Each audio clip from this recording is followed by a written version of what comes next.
Oh, so Christ, may you burn in hell forever, forever, forever, forever, forever.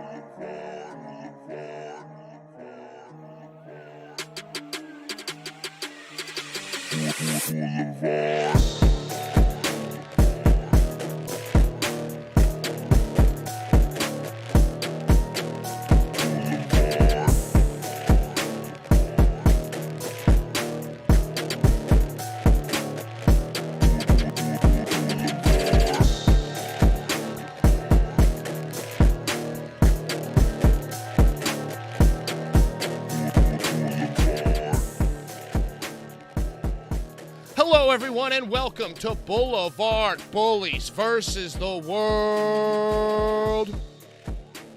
Shout out Slug Christ for the awesome theme music. Shout out to all you viewers for waiting and sifting through that 5-minute intro. But you know what? It's a nice little song to listen to for a few minutes. I'm your host, PK Finnerty, and I am joined, of course, by the crew. By the world travelers. Look at that Rocky Mountain technology. I lost mine. Brian lost his mug. Give it up for the merch lord, Brian Ginsberg. I don't even know how you lose a mug, but I lost it. Begins.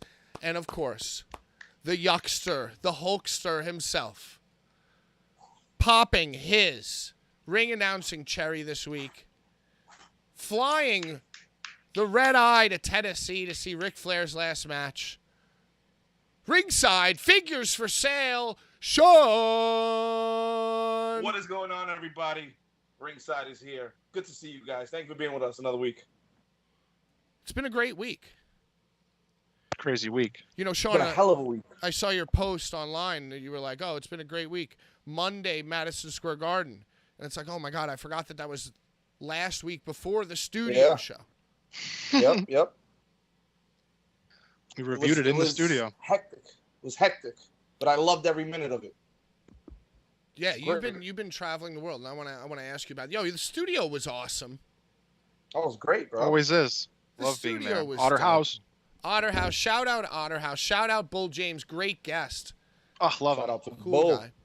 Close personal friend now. Yeah, friend of the Bullies. Close personal friend of the Bullies. You know, I loved Bull, and I wanted him to love you guys, and he's expressed to me on 2 different occasions that he loves you both so much. I think we had a great time on the show. One of the funniest times we've ever experienced in the studio. Yeah, absolutely. Couldn't agree more.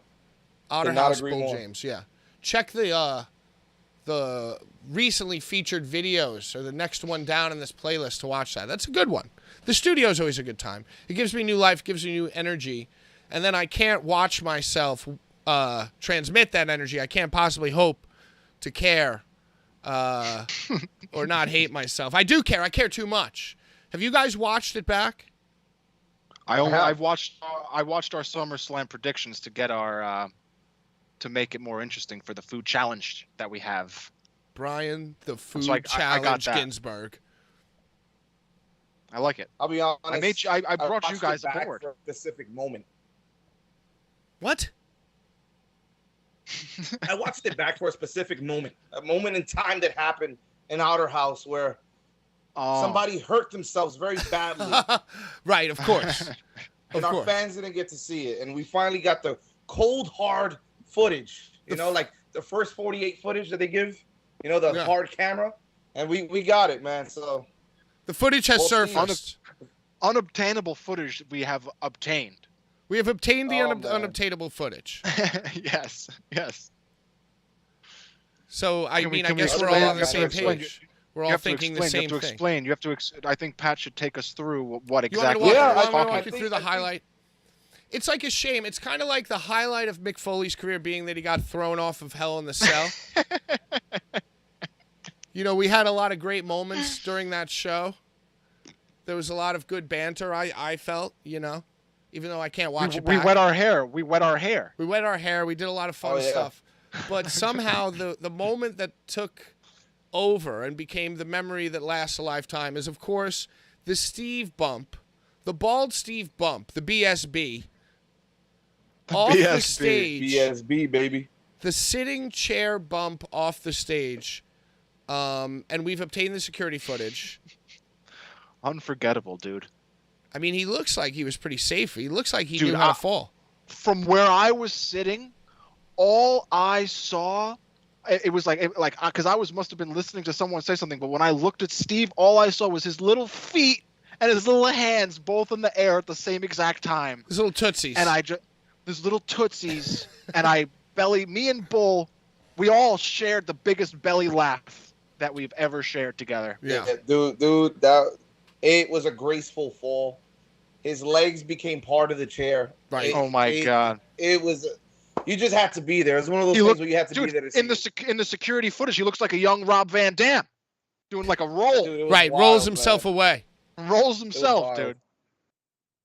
Shout out to Bald Steve. We love you, big Shout out Bald Steve. Bald Steve taking it like a champ, proudly posting the security footage, stepping on our lead, revealing it before we were ready to reveal it. But, I think that's going to become a video. We should make a video of the Bald Steve fall from multiple security angles, the close-up. Oh, everyone will know what we speak of. You will know exactly what we're talking about. So, Sean, I'm gonna be honest with you. You were very late to the show. You were unacceptably late. I was, man. I got in about 6:35. I'm usually home by 6. And that really set us back. Were you at the beach? Were you at the beach? Did you go to the beach? No. No. So what's your excuse, damn it? I went to go visit my mom. Okay, that's exactly. I hadn't seen my mom for a few days, so I had to go see mom. That's a better excuse than the beach. Well, listen, man. I actually left my. It's hot. It's a brutally hot day. It's disgusting. And here at Blvd Bullies HQ, without this air conditioner running at full blast, it can become like about 98, maybe 99 degrees in here. That's why I don't even have the light on today. But, Sean, there's one thing that I forgot as I'm looking at the levels, as I'm monitoring this amazing stream. Okay. I'm seeing that I feel like I need to take this air conditioner down a peg or two. It's what's in my mind. So it's like blowing directly on you? Yeah, it's like blowing very loudly. Can you hear it? Shush. Oh, you mean the volume? No, I don't hear anything. Anyway, maybe we'll just leave it. Sean, yes. You were the guy with the wettest hair in the studio last week, and you are now No. Was not I. Was the Brian. Actually, I had the Steve got the. I had the longest Steve hair. got the 10 out of 10. Well, Steve went all the way. He looked like he was heading to the ring for a main event. He was excited from his bump. Steve was let me excited know from that I his didn't little have bump, the, so he the poured full the shit all over his wetness face. Yeah, Brian, wait, say that again, please. I said that Steve was so excited from his bump that he took that he just fucking went crazy and poured the fucking worker water all over his fucking bald head. It was very funny. It was very funny. I feel like you're right. I feel like his adrenaline was pumping. He was in a mode. Steve was in a bald Steve mode. He was on a bully high. Wow, I'm so happy that somebody else got accused of being in a manic state for once other than myself. But it got him the win. It got Steve the win. You being in a manic state, it just makes you upset. The man with no hair won the wet hair contest because he went to a place. I hear voices in my head. They cancel me. They understand. Oh, yeah. That's going to be awesome. When Randy Orton comes back, that's going to be awesome. All right, so before we talk about WWE, before we talk about all the other things, Sean, I want to hear about your Thursday, Friday, Saturday, Sunday combination. Thursday, you took my place and ring announced for Outlaw Wrestling, which was a delight. That was. Yeah, Saturday was a blast. You gave me the That was praise. Saturday. Why did I say That Thursday? was Saturday. Dude, the week was just long. Wow. It was just a long week. All right, hold on. Let's start that again. Hold on. My bad. No, all good, man. So hold on. Let me play the guy with the wettest hair sound clip here. Roman Reigns, the guy with the wettest hair. All right, cool. That like reset me. It recenters me. Sean, I want to hear about your Saturday, Sunday combination. You ring announced for Outlaw Wrestling. That I did. Tell me about that. That I did. So, Saturday I get up early. I'm super excited. The one and only PK Von Finity gives me the reins because he has a wedding to attend. And it was a wedding funeral. It was a wedding / funeral. That's a very straight. Wait a second. Can I ask about that? Am I allowed to ask about that? Oh, what do you mean? Yeah, it was just like they were trying to save money. It was one family, you know. They got married at the funeral? No, I'm just kidding. Same I venue, actually, same food, just different black you know and what, white clothing. dude? I didn't want to go here. I didn't want to make it about me, but I'm going to tell you what I did before we talk about Sean now. I went to see Coheed and Cambria on Saturday night. Right. And the thing is, and I knew that. You know, the powers that be told me there was not going to be a show in July, so I went ahead and, Coheed Cambria. You spent money on some fucking tickets. New record, dude. And let me tell you, they were great. And Brian, I know you're going to appreciate this because you're an emotional guy like me. I'm standing there watching them play. Brought a tear to my eye. Wow. And I'm not even a huge fan. They made you feel. Wow, they That's made me feel. True artists make you feel, Dude. as a MJF would say. Wow, incredible. So I want to hear about Sean's replacement time with me. But before we do that, we all bet on SummerSlam. And I just want to show you what I have chosen to eat today because I lost. Apparently, shit. Not really that great at predicting wrestling.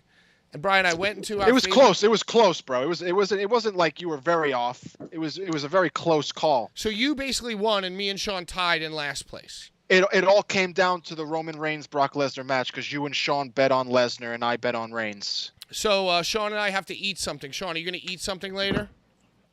Yeah, dude, I have something, and I'm not excited about it because last time was horrible. The It was habanero? bad. Was it the habanero or Dude. the olive last time for you? The olive, the habanero, it's just things that aren't on my food palette, and No. I gotta eat them. I don't want to. That's the point of the challenge. Because you're supposed to win, dude. You're supposed to And it want. brings me back to me thinking you legitimately enjoy this. You like doing these weird food things. I like betting and I like watching people eat things they don't enjoy. And you secretly enjoy the foods that you say you don't like. I hate that you say that. Because nobody enjoy. I literally puked after the habanero challenge. I puked. I think felt- Pat can agree with me. I felt like shit the next day. Listen, I'm not ready for it. I'm not. But what I was ready for was to ring announce this past Saturday. That's what I was ready for. And PK Von Finity went on to go do his thing, whatever it may have been, whether it been a funeral, Wedding, a wedding, funeral. whatever it was.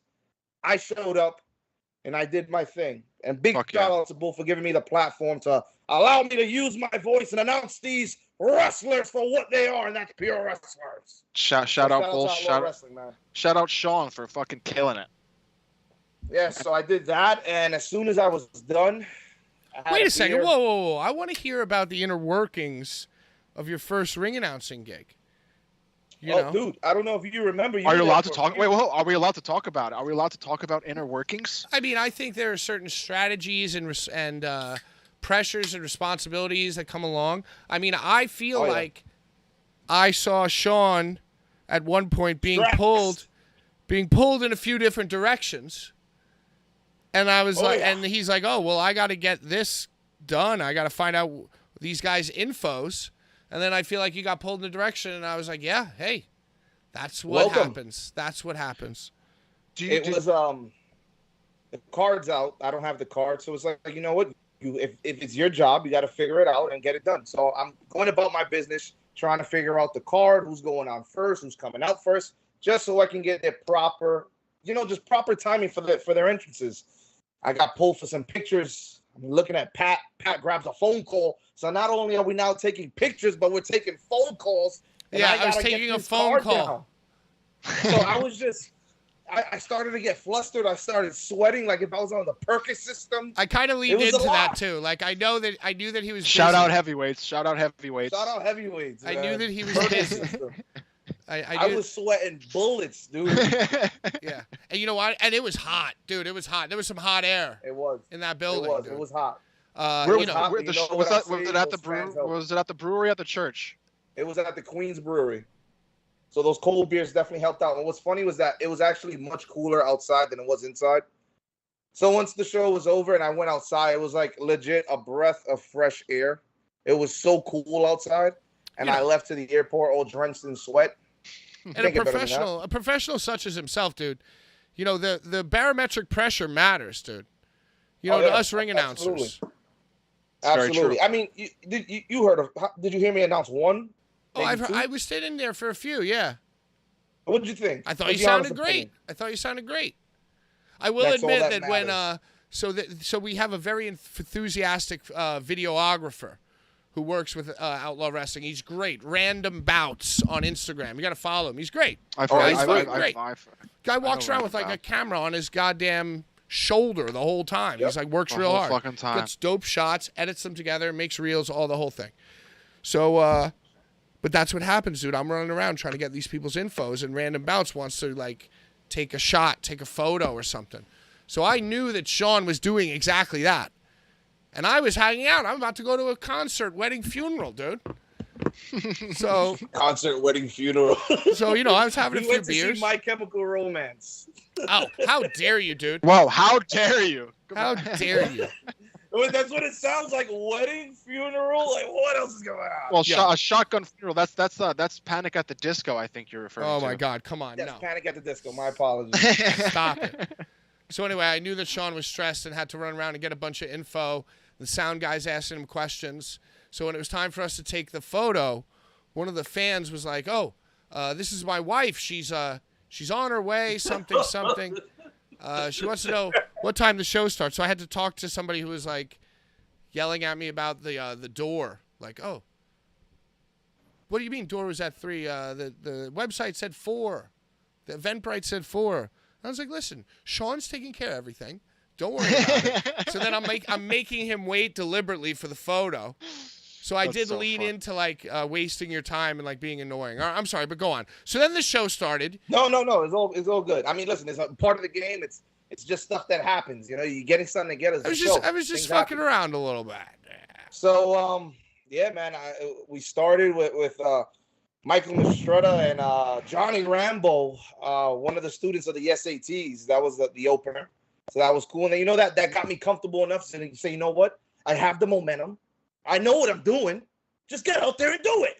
And I went out there and I did it. Nice. I got to call Homicide coming out to the ring. That's legendary. Shane Douglas. You got to call Shane Douglas. Showed up. Dude, that's right. Yo. And I don't think I've ever announced Shane Douglas either. That was his first time there. I'm a big ECW mark.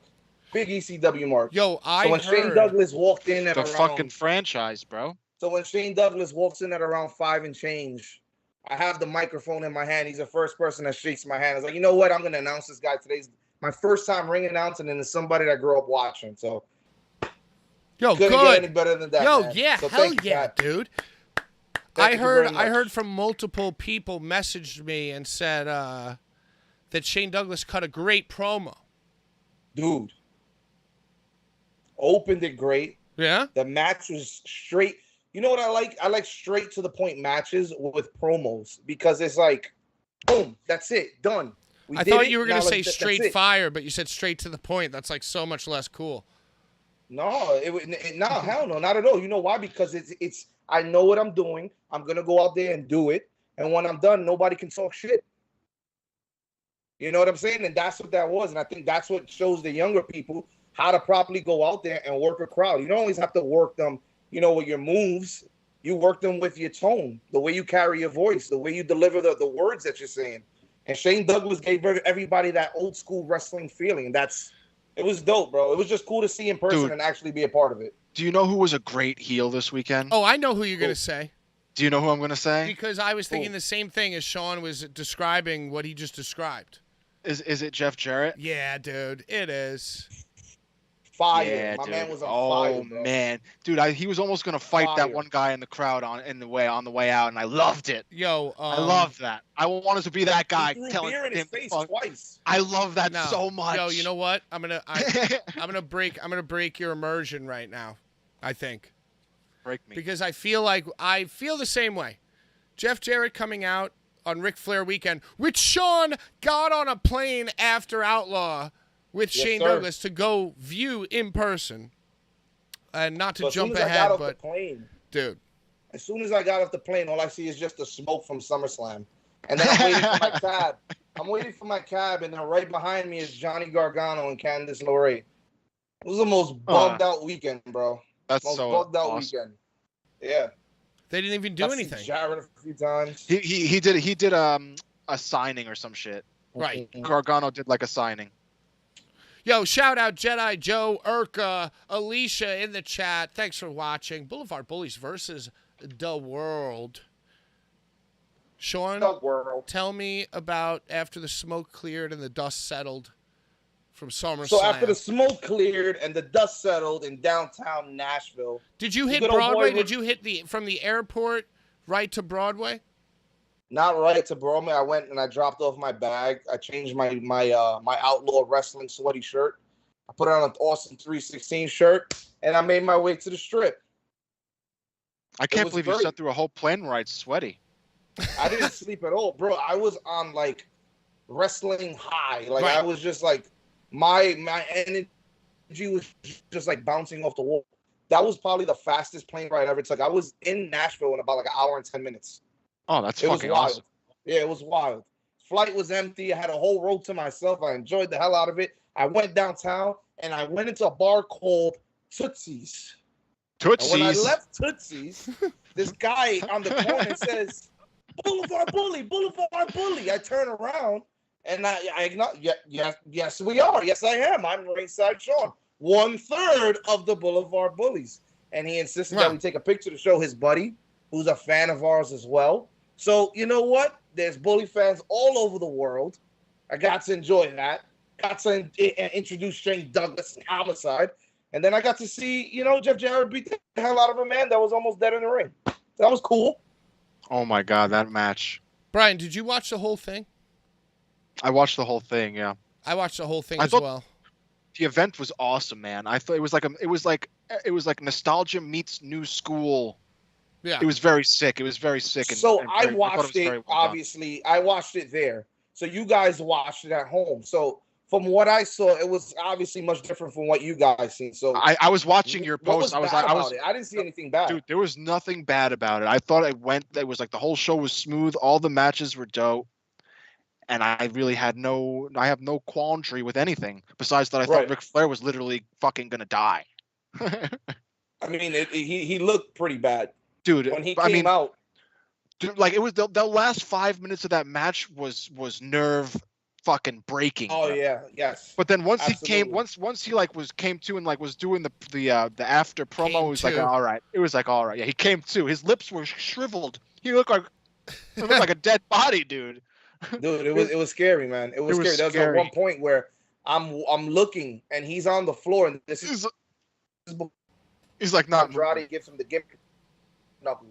What? And what the hell are you saying? Sean, you're skipping. You're just frozen. Just completely knocked out. And I'm like, is this guy dead right now? Does this guy even have headphones in, dude? Sean's. Dude, now you're frozen in a funny face, dude. No, I think that Sean's frozen. Dude, you're frozen in time. Am I frozen? No, you're back. You're back, but you're like. No, you're definitely not back, dude. I don't know what was that about. Not sure what was that about, but it was really like scary to a point where you didn't know if this guy was actually gonna get up or not. Because he looked like he was just a corpse on the floor. Ric Flair was gonna die, basically. It was like the actual last scene of the wrestler in real life. What did you think Undertaker told him when he pulled him over? So you're a fucking idiot, dude. He's probably said, "I'm happy you're okay. I'm happy you're okay." Yeah. Yo, actually, that was super interesting. So Undertaker, Mick Foley, and Bret Hart all in the front row. I don't know. Is that a paid appearance? Because usually guys like that probably just hang out, watch it from a box. I don't know. But I think that those guys wanted to be there, honestly, because that's like that. Ric Flair doing that is a crazy fucking thing. Yo, I think I might. Is it not crazy? Is that not crazy? I thought it was sad. I thought it was fucking sad, dude. The show wasn't all that. And look, it's not that it wasn't a good show. It's that every week everybody's kicking down the forbidden door and like all these like cross-promotional indie wrestling on TV, breaking the fourth wall stuff, bringing in the indie guys, acknowledging Japan, all this shit, right? It makes something like that less special. I thought the Terry Funk retirement match, I kept thinking about that match where it was like, yo, it was unheard of that fucking like Bret Hart would wrestle Terry Funk, You remember that? Yeah, that was a great show. Yes, I remember that. So, wasn't that like that was his retirement show. Yeah. So maybe, I don't know, it's because we're so, like, into the indies and hear these names all the time. Like, maybe if I was a teenage kid and I only knew AEW and WWF and I saw that show, I'd be like, oh, my God, this is crazy. So it's like I don't blame anybody for thinking it's good, but I was just thinking, like, man, probably be more special if we lived in a different era. Like, this is like, you know, it's like it's a lot to take in all at once. It's too late to do this show. And honestly, dude, the Ric Flair thing was fucking sad and weird and perverse. He faked having a heart attack in front of his whole family. It was fucking weird, dude. It's weird. The whole thing's weird. He's a performer. Yo, and like Conrad Thompson throws them the knuckle. Surgery! Dude, I think I don't know if I agree, because I think as a human and as a performer, that's like that's what everybody wants to do, you know? Like, he did what everybody wants to do as a human being, you know what I mean? Like, as a human and a performer, you want to be able to be 79 years old and go out there, walk and do whatever you do. Yo, I don't think he performed any better than any other 79-year-old person would have performed in that situation. I honestly... my fucking grandpa would not have been able to do that at 79 years old, bro. I promise you that. I promise you that. That was definitely a special... I mean, he got suplexed, bro. His old fucking frail body got suplexed. Yeah, no. I think that's... And he cut his little head. He cut his little head, dude. Yeah, old people bleed more than regular people. Is that true? You don't know that. I don't know that. I don't know. That might be false. But, dude, he was bleeding and continued the match. An old person bleeding. Wild.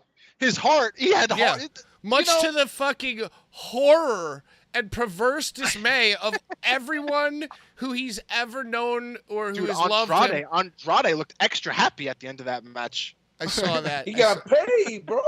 He got the crazy payday. Yeah, he got the crazy payday. That's like we were talking about laughing in horror. He was probably just felt weird and didn't know what else to do. What about when he tries to put the brass knuckles on Ric Flair's dead ass hand? It was the wrong hand. Ric Flair. That was so weird to me, dude. I felt all types of horrible vibes. It was just bad vibes. It was like weird. The finish is what got me. He puts what was it, Jeff Jarrett in a figure four. Oh yeah, he's dead. He can't even. He's just laying down. Are down. That was a double count out. But to his defense, the ref jumped and was looking directly at Jeff Jarrett's shoulders. He was out of view of Ric Flair's dead shoulders. Yeah, but since Jeff Jarrett was like the heel of the weekend, don't you think that a finish like that, Jeff Jarrett would come back and be like, yo, hey, Ric Flair, that was fucking bullshit. You couldn't even get up, you old ass man. But now, dead. Yeah, because he's dead. Has anybody checked on him? He tweeted since. I don't think he's done a podcast. Yeah. I wish that he posted a picture with Kid Rock like drinking a beer. So I went to the Kid Rock bar afterwards because he said that's what he was gonna be with everybody. Kid Rock has a bar? He wasn't there. He was probably in the fucking hospital, dude. They took that man to the hospital for blood thinner. They put some IV in him. Oh yeah. Dude, I mean, he killed it, dude. Yeah, for a 79-year-old man. He didn't kill it. He almost killed himself. Okay, here, how about this? He didn't kill himself, and I think that means he did something good. Serious question. This is totally a serious question. Do you think that Ric Flair was trying to kill himself? No. At the show? No, because if he was, he would have did the superplex. I'll be honest. If he wanted to, he was begging them to. He was like, I'm ready to go. He said it a few times. I'm ready to go. I'm ready to go. Because to me, if it happens, it happens. Yeah, I feel like he was trying to maybe die. Well, he failed, and I thought the match was good. If he took the superplex off the top, that man would have not gotten up off the fucking mat. You know how I get, guys. You guys know how I get. Now that I'm thinking about it, man, fuck him. Can you imagine being Jay Lethal and having to fucking suplex an 80-year-old man? Dude, there were more points in that match where he did not look great than looked horrible. Dude, once he took the suplex, it looks like he died. He was just out, like cold. Cheers to Ric Flair. 79-year-old man, dude. He Hell in a Cell'd himself. Dude, in a regular 73. tag match. What'd you say? Bro. 73, not even 79. He looks like he's pushing 80. 73. He just hit 70. Whatever. Yo, and I want to give Wrestling you will do another that. conspiracy theory here. Urka in What? the chat says, conspiracy theory, doo-doo-doo. Conrad forced Rick to do this. No, hell no. Pay, I you think think I don't think so. I think Rick he was. wanted to do I think it. he was the battery in the back. He was the D battery that controls the remote control car. Again, it comes down to human nature, bro. Like, the man wants to do what he has done his whole entire life. Oh, that's all he is. It's like all he ever did. Well, why doesn't he just get another, like a new hobby? He's fucking 80. Why doesn't he just go fucking fishing, dude? Because his whole fucking life was wrestling. Yo, I think I'm it telling was you, when you're perverse. 80 I think it was he weird. tried. It was weird and perverse, dude. I think he If tried. you have a passion, that's gonna be your passion for the rest of your life. And I think that when you're an old man, you only wish that you can do your passion. And he did it. And I appreciate him. Great. And I Good for him. cheers to Ric Flair. Good for him, the crazy old kook. He's a crazy kook. He couldn't. He came out with the word. He came out with the big gold. Yo, He couldn't even oh, walk with the big I gold loved on his it. waist. Yo, he couldn't loved walk with it. It was too heavy. Dude, that shit looked awesome. insane. I loved seeing Insanely that belt. stupid. No. It's insanely Let's sad hear. and stupid. Why is it sad? It would have been sad if he died. He didn't die, so it's a good moment. It's somehow worse, dude. Maybe if he died, it would have been even more Oh my poetic. God. Jesus Christ. And he faked having a Would've heart fucked up attack if in he front of died. his whole entire family. He had his whole entire family sitting front row, and he went, ah, ah, ah, ah, Just kidding. ah. And then, he's like, and then he poked him in the eye, and the whole family was like, ha, ha, ha. It was like, yo, dude, that's... And then, like, Ric Conrad's Flair, wife boy. got involved. Conrad's wife, like, started fucking with Jeff Jarrett's wife, who used to be I Kurt thought that was Angle's Flair's- wife. Wasn't that Flair's daughter? Yeah, it was Charlotte. Yeah, no, it was not Charlotte. It was the one It who wasn't. was No, it not was the Charlotte, other. It was. who was married It to wasn't Conrad Charlotte. Thompson. No, Charlotte was not in attendance. No, I thought she visually. was ringside. She might have been in the back, but she wasn't there. Yeah, he's probably laying in a fucking ice bucket somewhere saying, like, man, I'm so sad I didn't die. Oh God! Why would Oh, they fucking God. superplex me? He was in an ice bucket. Kids these days. Kids these fucking days, in man. These new somebody's school kids. bathtub with I knew ice. that Jay Lethal was a mistake. He wasn't going to superplex me. That's what Ric Flair said to The Undertaker. He goes, I know you would have superplexed me, brother. No, Undertaker said I would have super. And then Undertaker leaned in real close. He was like, Rick, I'd be honored if you would have sex with my wife tonight in front of me and Mick Foley. Did you see that Natalia and her sister shouted out Jim Ross? They what? Did you see that? They shouted out Jim Ross. No, what'd they Yeah. do? They Woo! No. blew kisses. They blew kisses at Jim Ross. Yeah. No. They did. They did. want that Jim Ross money. I love that. I love that for them. They did. I love that for them. They're trying to get Anyway, that yo, AEW money. last thing on Very the Ric funny. Flair thing, I just feel like Mick Foley kind of squeezed in there, and like Ric Flair shared like a moment. Did I say Rick Foley? Anyway, you know what I'm saying. But Rick Foley. Ric Flair, Mick Flair came over and hugged Undertaker, and they had like a little whisper moment, and then like it was Mick Foley next, and then Bret Hart after that on the guardrail, right? And I feel like whatever happened between Mick and Rick, Mick Foley had a little bit of a stank face, a little bit of a Karen. Was he tight? It He was just tight? like, Yeah, he was probably Mick Foley seems like the kind of guy that would be nervous the whole entire time. So That's another guy who for the was like, pre-show- man, this should have been me. I should have tried to murder myself. In the Mick Foley had some of the craziest matches in his like last ones, like the Edge match, Yeah. like brutal. That was so much better than Mick Foley's last match. You're getting attacked, Ric Brian. Flair's. Brian, you're getting I'm getting attacked. Yeah, we got multiple people now in the chat saying Brian has the worst takes. Well, suck it. Oh, nice. Woo! Demonetized. So, anything else? Final thoughts, Sean. You were there live. Ric Flair's finale. Did you get any kind of memorabilia? You know what? So I went to go get a shirt. All the shirts were sold out. You went what I after. did You went grab- after. That was your mistake. what I did grab was the confetti that went into the air. As it was falling, I grabbed the whole bunch, put them in my pocket.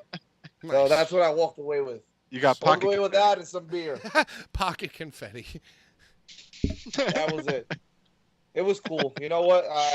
If it happens again, I won't go.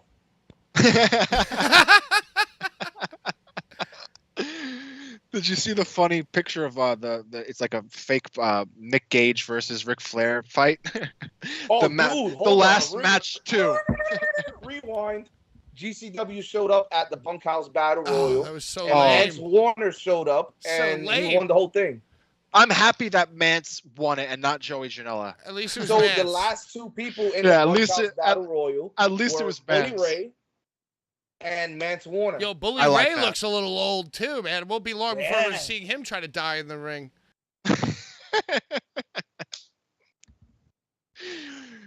Dude, He was looking a little weathered. Not you know, not that. Jeff Jarrett's What can I definitely say? in better shape. Jeff Jarrett's in Jeff better shape Jarrett than looked Bully great. Ray. How old's Jeff Jarrett? 78? 74? He's older. He's older than Bully. He's definitely older than Bully Ray. He's 52. So how old's Bully Ray? Like late 40s? Stole Kurt Angle's Late wife. 40s. Never looked back, dude. That's what they do. They're just crazy. Crazy Cucks fucks. of the week, dude. Crazy cucks. Yo, but Jeff Jarrett was dope. Yeah, he coming really, out. he really was. Oh, man. so here's my other conspiracy theory. I want to talk about this for one more minute. If you notice, I can't prove this. I didn't go back to watch this and fact check this. But, you know, I'm pretty much under the fake news guidelines. I'm pretty much absolutely positive of this. That every single person that Jeff Jarrett or his wife fucked with was wearing a specific black tank top.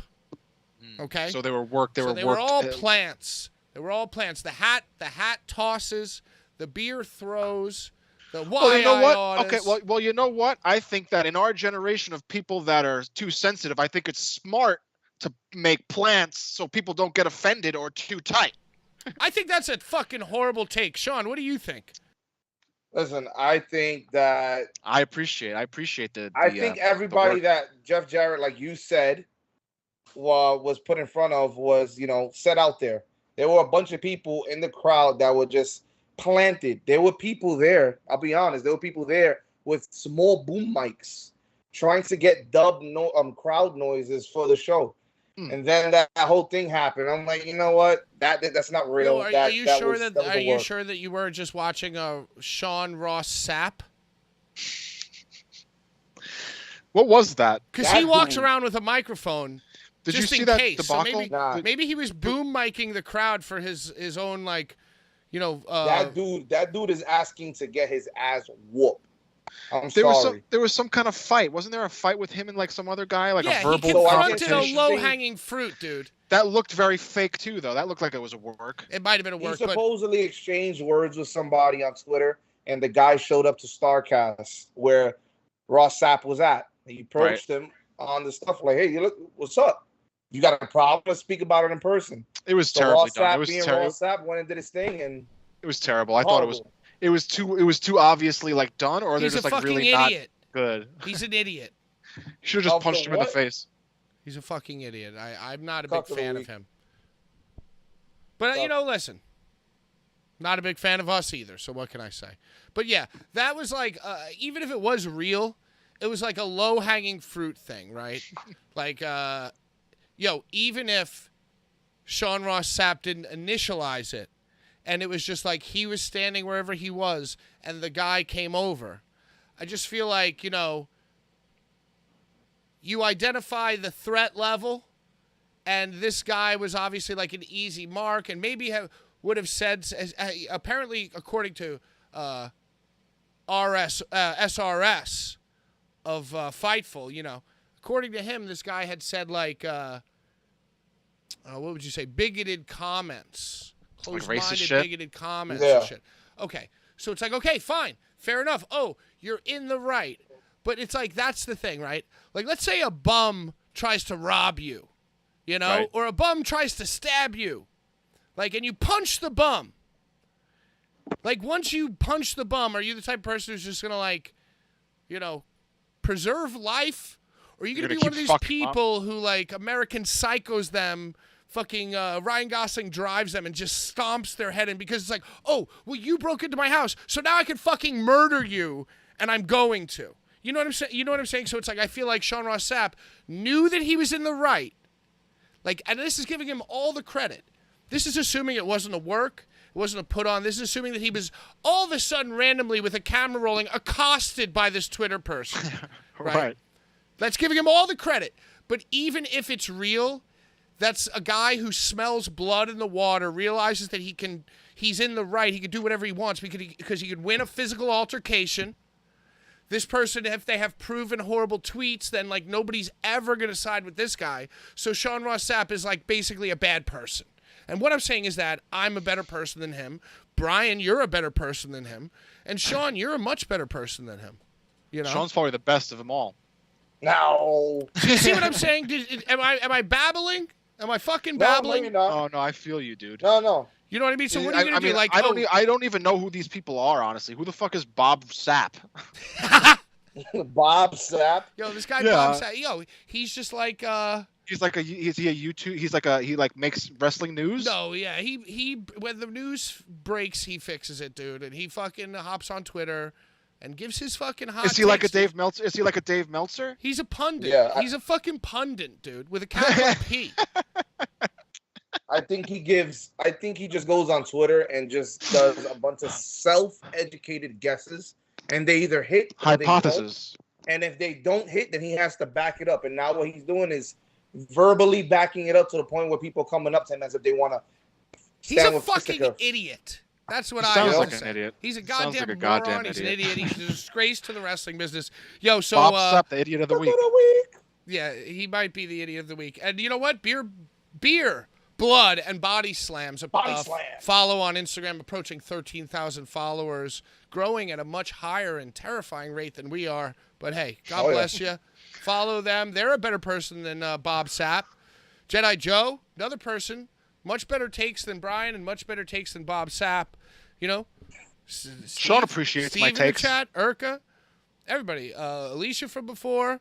I think I saw. Larry Legend popping in saying that Bob Sapp is a charlatan. He's a charlatan. He's an absolute charlatan, dude. No, so it's a star-studded chat. It's a star-studded cast. So, Brian, you are absolutely addicted to trying to do food challenges. Well, you also said that you enjoy my love of food challenges. I do enjoy your love of food challenges, but it's a sickness at this point, dude. I don't disagree. Because you texted me today and go, "Did you get your food?" I'm like, you know what? I fucking hate this guy, dude. I only said it because I won and I don't have to eat anything. You love food challenges. And yeah, I mean, I like betting and I like watching people eat things they don't enjoy. Dude, and you are apparently incredible at predicting what's going to happen in wrestling because I always lose, dude. No, we all lost that one time we ate habaneros, so I don't know what you're talking about. I mean, you do lose more than the most. You do lose more like the majority of the time, though. Whatever, dude. All right, whatever. Are you going into your SummerSlam review right now? Yes, Brian. Excellent job identifying the transition. But I want to show you something because, you know, you texted me right as I was fucking leaving my job and I'm trying to get home and set up the whole fucking shenanigans, right? You know, well, can I just tell you that I just want to tell you before, I'm sorry, that I knew that because there's a fresh vegetable stand by the train. So I just knew that you'd be able to get fresh vegetables. The amazing grocery store, I think it might be on 45th. It's called Tell All Your Best Friends. Tell them all. That place is incredible, and they are a one-stop shop for all types of peppers and farm-grown products, and, you know, things that you would get if you were a person doing food challenges. Right. So I went for the habaneros, you know, because that's the spot that you get the habaneros, the misprinted habanero label. Habanero. Very spicy. So anyway, there were no habaneros. And then there were like weird, long, chili pepper type things. So you were going for the habanero? You were actually going to buy them? Dude, I don't know what else to eat. I'm running out of weird things to eat. I lose so much. These fucking food challenges. We gotta get like fish eyes or something. I do stop by Main Street. Why? Anyway, Because that's disgusting. Fish eyes. I still Yeah, it's I got gross. something You want to eat special. it? No. This So then is you better fucked. win. This is so absolutely fucked. So basically, they What are didn't you have the eating right now? habaneros, and I even asked too. Maybe they had them behind the counter. That I was gonna get these peppers, and it was crazy. This whole bag of peppers was like $1. It was like a huge bag, but it looked like it wasn't like painful peppers. Just looked like some like Chinese food yet to skinny be red cooked. peppers? Yeah, something like that. I like the painful peppers. Yeah, it wasn't painful enough. So what I did, all right, you ready? I'm sorry for the long-winded fucking thing, but I went and I got Drum roll. actual raw mushrooms. Is there more than one? There's Where'd you well, get wait a those? second. I don't know if I'm gonna eat more than one, but yes, because I felt weird putting one into a bag. But these were 40 cents. That's cheap. So Are you gonna eat the mushroom just like that? yeah, I am. And I didn't want to go to the fucking grocery store and get like a canned mushroom, medley. I didn't want to go get jalapeno peppers. I tried to. Those get are jalapeno. easy. I tried to. Those are bother. Do those bother you? Yeah, those are the worst because it makes my little tummy hurt, dude. Bro, I'm gonna tell you, habanero on the Scoville hot scale are way worse than jalapenos. Okay, first Habanero. of all, in the chat, Steve or Urka, I'm sorry, how dare Habanero. you? You think I didn't wash these? I washed these, and this wasn't in a package. I took 2 mushrooms and put them in the vegetable bag, and they weighed them, and they were 40 cents, and I gave them $1, and I said, hey, keep the change. Hey Larry, I want to know about AJ Gray. What's Larry Legend talking about? Let's go, Larry. What, is Larry dishing shit? What are you talking about, Larry? Larry's talking shit. They gave us some good shit to speak on, all right? So maybe we gotta touch base on it, Papa. What are you saying? See, you're way behind. I can't. I want to say right now that I miss Larry very much. Yo, Larry, I we all haven't seen miss you. Give it up for Larry. Give it up.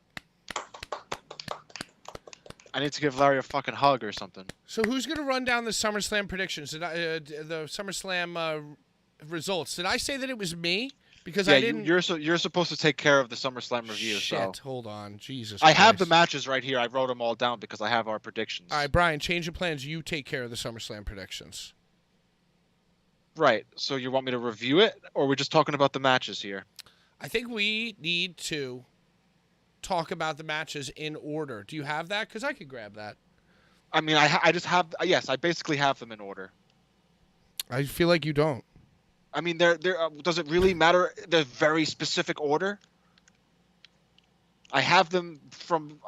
Okay, let's go. Bianca versus Becky. Okay, yeah, let's run it down because I want to get this mushroom eating over with. It's terrible. It's horrible. I hate my life. Right, Bianca versus Becky was one of the ones that I won solely because I voted for Bianca and you both voted Becky. Yeah. As I'm listening to Michael Cole tell the story of the match, I realized that this time last year, SummerSlam last year. Dude, I literally as we were doing the podcast in the studio, I literally said that it was the repeat of the SummerSlam match. I was not listening. Yeah, because you hate me during the podcast. Whoa. And that was your downfall. Your downfall is not listening to me. Bringing me down, man. That's crazy. That's a crazy, wild accusation.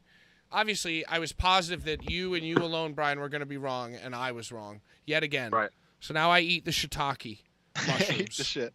Shiitake! So that was a great match. I thought it was. It was really good. It was a good I don't match. understand what Becky Lynch is wearing on her head. It's like Fifth Element D. Yep, I was just about to say that. Very Fifth Element. Very year 2060. But she's away. She's veering away from that now. Like her new. I think she's going back to her roots. She came back on Raw last night and smiled.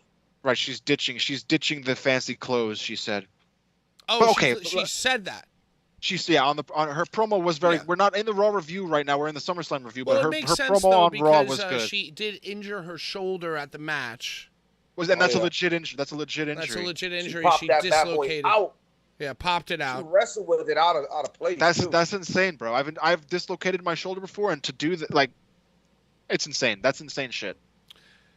Hey, breaking news. Hold on. We got some breaking news right here. Sean, the news that you were inquiring about and asking for. AJ Gray, popular GCW wrestler who fell off a ladder at Hammerstein Ballroom, has returned to Twitter today to apologize to anyone he's ever offended.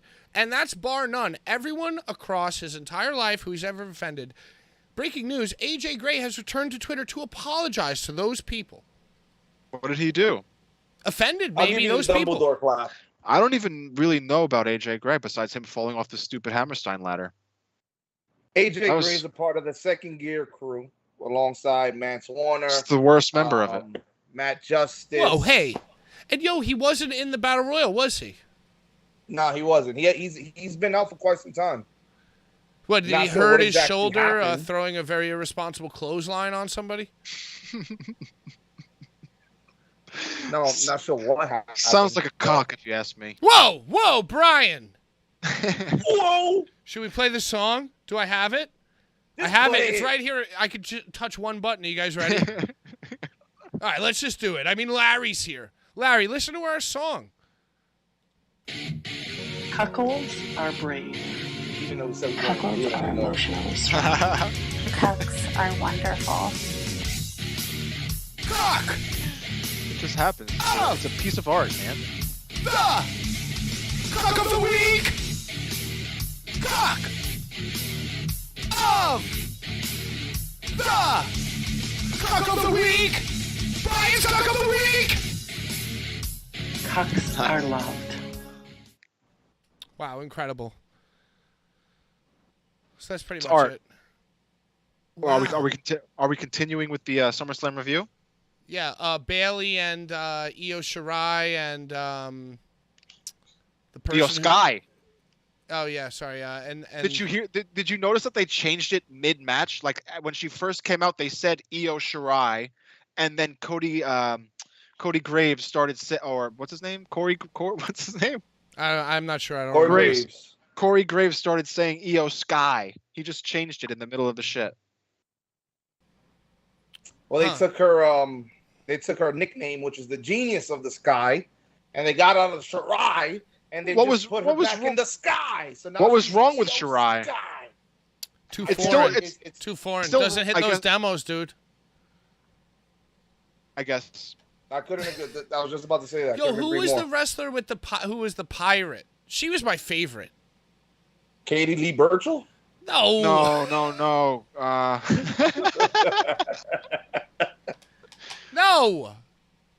She was champ. She was a champion. Kairi, She was champion. Kairi Sane. Kairi Sane. No. Kairi Sane. I liked her, dude. She was awesome. Yeah, she was on. She Her did the elbow was sick insane, the elbow. bro. The elbow. Yeah. She was NXT, right? He has many. Oh, She came up and yo, was doing Larry Oscar. Legend is dropping the bombas. That's what Dude, we she call has the most iconic Raw Talk moment of all time with her and Asuka playing like the recorder. Boop, Oh, boop, the boop, best boop, meme of boop, boop, boop, before boop, boop. smoking a blunt before music class. Boop, boop, boop, boop, boop, boop, boop, boop, boop, boop. Yo, Are that you song doing is Oompa sick. That sounds like the No. Oompa Loompa song. It's Asuka. It's Asuka and her playing. Somebody the pull it recorder, up. Man. Can somebody pull it up? It's deep in our Instagram. But Put it in the chat for everybody to see and know. Please. Jesus Christ. So what happened after that? And so Bailey came out, and what's the other girl's name? Dakota Sky. Dakota Dakota and she was Dakota she was Shirai. released and then brought back. So do you think Yep. that's an actual Triple H thing, dude? I think it is, man. I really do, man. And the whole Ciampa thing, and it's like all Triple H. I believe it. That was isn't that crazy to see him just like Nah. right after SummerSlam, he's accompanying somebody to the ring. The very next night, he goes on 2 matches and wins, and now he got a U.S. title match. I Beat think he's gonna AJ. win. I think he He might win, beat dude. AJ. That's wild. I think Miz might help him win the fucking belt. I'm for it. I like Ciampa. So weird. Let's see what he could do on the main roster. I think Tommaso Ciampa's gonna turn Miz face again too. I think Tommaso Ciampa's gonna stay heel, and Miz is gonna become like a good guy. That'll be cool. That won't be cool. What happened That'll after be that? cool. But back to SummerSlam with what's his name? The Paul. What's this Paul brother's name? Is it Logan or what was the other one? That's him. It's Was Logan. that the No, second match? The second match is Logan versus fucking The Miz. Yeah. So how about this guy's performance? Is this something that we want to see consistently? I mean, it was insane. Yeah, he was awesome. He was fucking awesome, dude. What do you think, Pat? Because this is somebody from the YouTube world, somebody who's just like, you know what, I can do it. I have an. He is an athlete. He is an athlete. He is not. Dude, not the guy athlete. is a fucking machine, man. It's awesome. He was dope. He was great. I think, if anything, the only downside is that he proves that anybody who is a pretty good athlete under the proper conditions and tutelage and money can become a good wrestler. No, basically. because he can he's like a performer. He's good at but talking. You have to be. It's like it's a combination of things that you do have to be good at. I hate to to a say it certain too, extent. but I think he's light years ahead of Pat McAfee, dude. Really? Oh, yeah, yes. by a long, long margin. Yo, and even the Yes. crossbody, even the stuff that he was doing was like sloppy but stiff. It was Maybe like as dope, a wrestler, dude. It was like as dope. an athlete, Logan Paul has McAfee beat, but as a voice and like words spoken, McAfee is completely untouchable. Yo, I don't know if that's true anymore. I'm a huge I McAfee don't fan. listen. I disagree with you, Brian. Where's Logan Paul's promo? Listen, he's the type of individual that doesn't need the promo because every time when it's time for him to show up, he shows up and shows out. And he's proved it the last 2 times. As far as Pat McAfee, who has the platform daily with his podcast, not only does he have his podcast, but he's on Friday Night SmackDown. So this is someone you see consistent. And when you see consistency, it's expecting improvement along the way. I don't think there's been any improvement along the way of this guy's, in-ring ability. It's the same thing we've seen when he debuted. Yeah, he's doing Pat the same match, McAfee's basically. matches, Yeah. but his matches are so fun, dude. I think his matches are completely entertaining. He did try to finish the match with like a fucking top rope springboard code red. I mean, he didn't crash. Yeah, he didn't He almost do broke it. his neck. Yo, but it was pretty. That would have been so dope if he pulled that off. He's less of an athlete than fucking Logan Paul, bro. Yeah, Logan he's Paul is a fucking animal, and he's also probably 10 years younger than Pat McAfee, right. too. Yeah. McAfee is not like a fucking conditioned athlete like Logan Paul. Yeah. No, but that's what I'm saying. Like, Logan appreciate Paul was McAfee, much dude. I think, better. Yeah, much better. I think McAfee's wrestling brain has it more than Logan Paul's. Nah. I'm a huge Pat McAfee fan. I started listening to his podcast since listening to him on SmackDown. I think he's a great commentator. When he jumps on the table, see, this is the thing. But that's what I'm not saying that he's a great wrestler. I'm saying as a fucking wrestling personality. So here's the problem with Pat McAfee. He's like fucking young Bruce Pritchard, dude.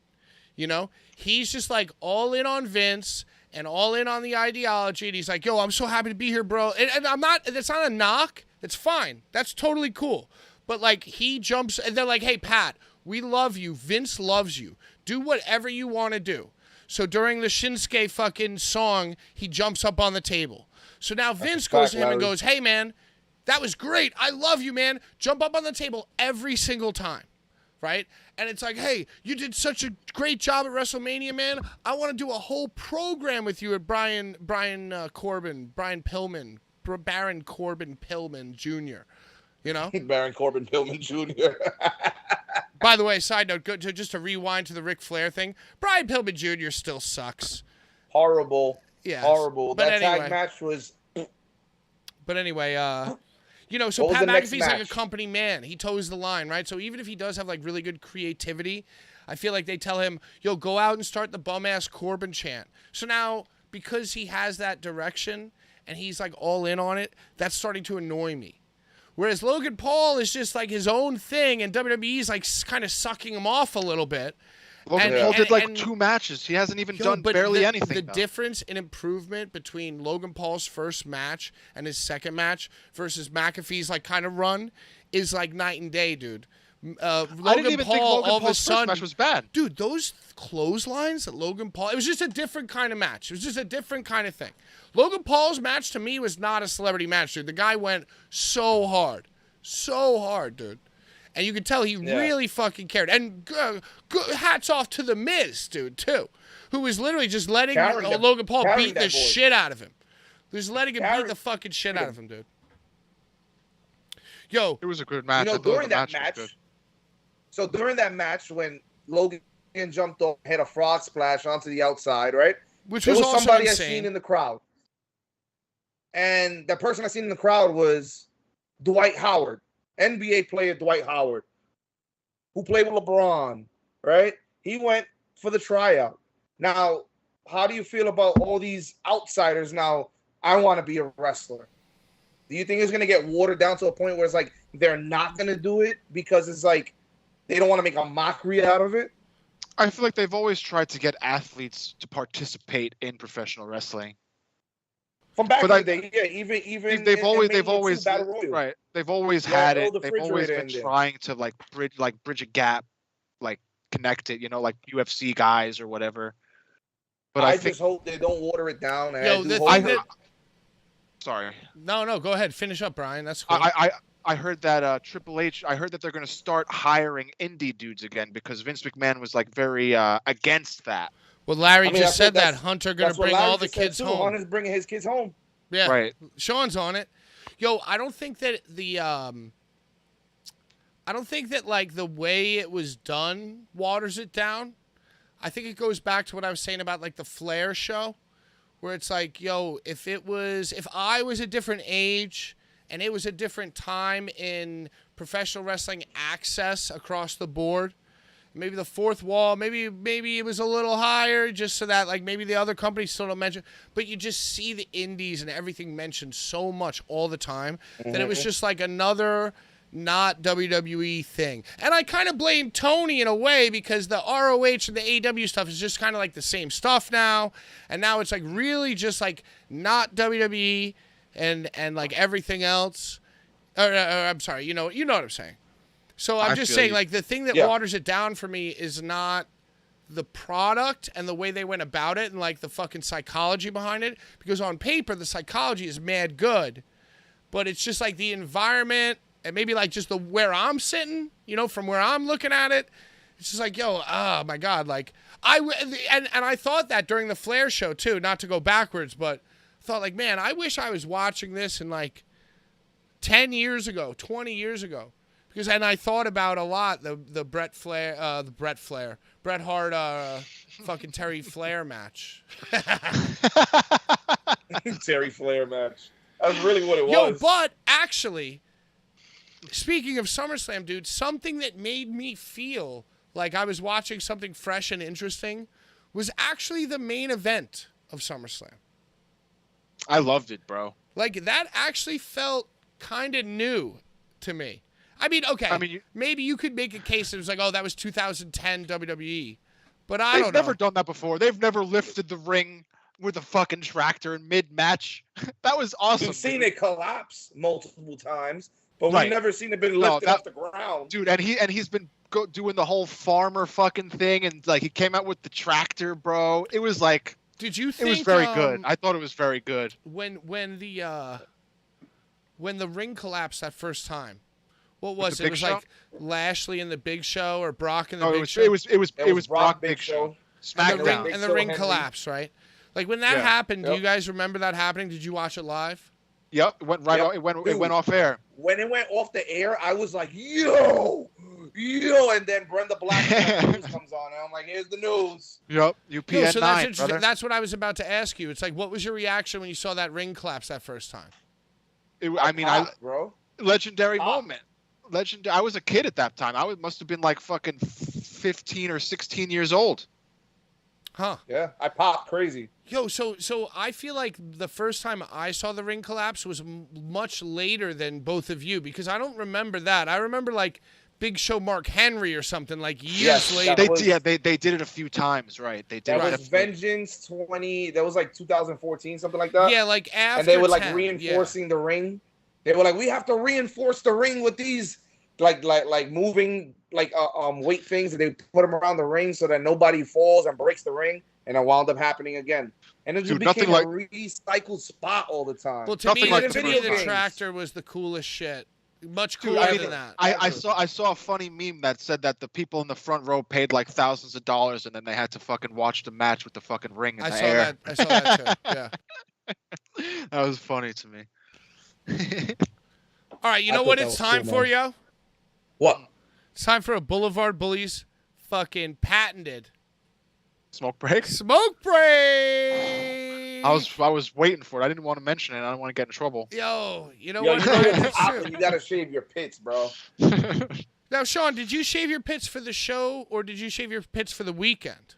I shaved it for Nashville, bro. I didn't want to walk out there like I had Sideshow Bob in a headlock. Bro, if I shaved my armpits, I would get serious fucking like shave burn, and I would be so itchy. You All gotta right, use it's time shaving for the cream. Boulevard Bullies smoke break. We're going to be back. I'm going to set the timer for 5 minutes. That's the absolute latest, but it's probably going to be... We usually come back. We usually Yeah. come back quicker. Yeah, all right. Later.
Oh, so Christ, may you burn in hell forever, forever, forever, forever, forever.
Hello.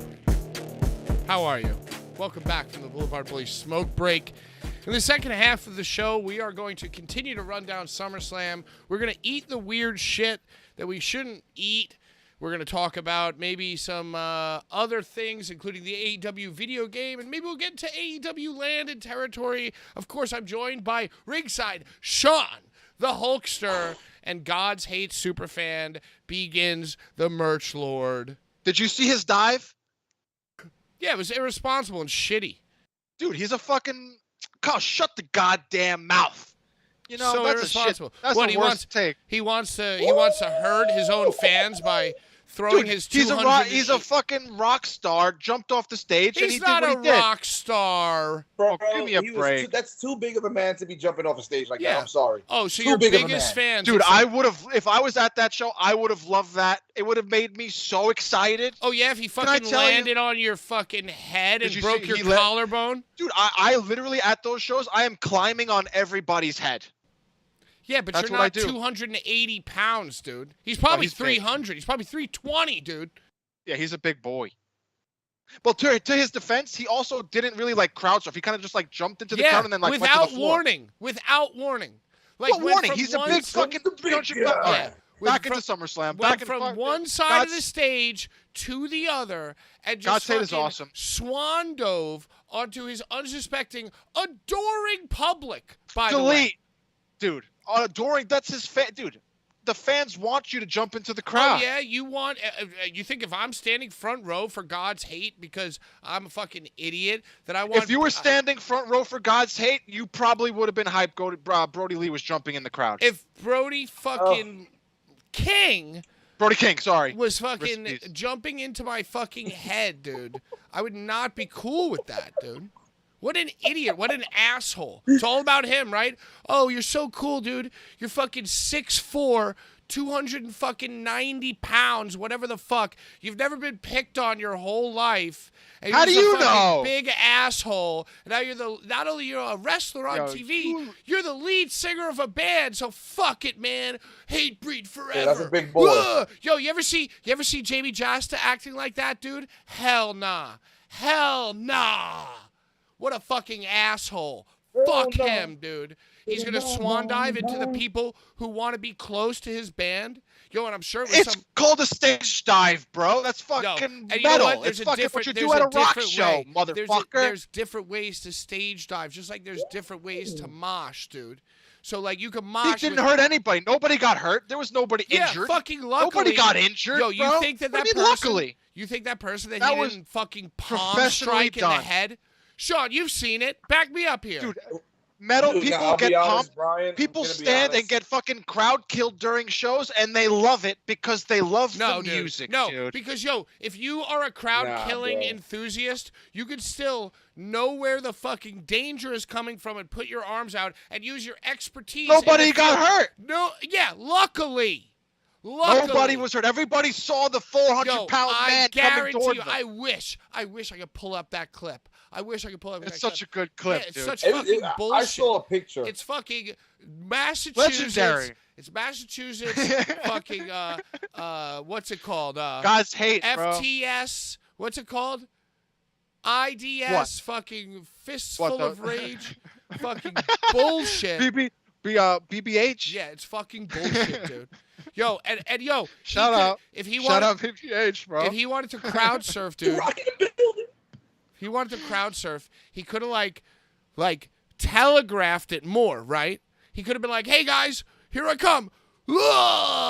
Right? Instead, he took the opposite direction, like evasive maneuvers into a fucking bombing attack. You're completely incorrect. 300-pound Completely man. incorrect, bro. Yo, Everybody fuck him. in that audience was so hype. Yeah, not There the was people nobody who that were- was tight. Yeah, the people who are, and you know what? And this is the If problem too. nobody's This is- no, angry. how dare you, dude? This is the fucking problem too. Is that there's a whole bunch of Brody King wannabe clones who are all fucking tattooed up, who don't know shit about shit, who are in that pit crowd killing. So if I'm a fan, it's like I'm trying to protect my fucking people myself, and then out of nowhere, the singer. If you don't want to get hit, don't be there, bro. The singer fucking King Kongs me. If you don't want to get hit, don't be at a motherfucking metal Yeah, show. Stay out of the pit I'm if you don't want sorry. to get hit. All right, dude. Nah, dude. All right. Brian, I'm gonna be honest, bro. That was the most. Don't go to a insane show. thing I've ever seen. Don't go to a show in He's New York. too big to be doing that. Yeah, he's too an big. asshole, dude.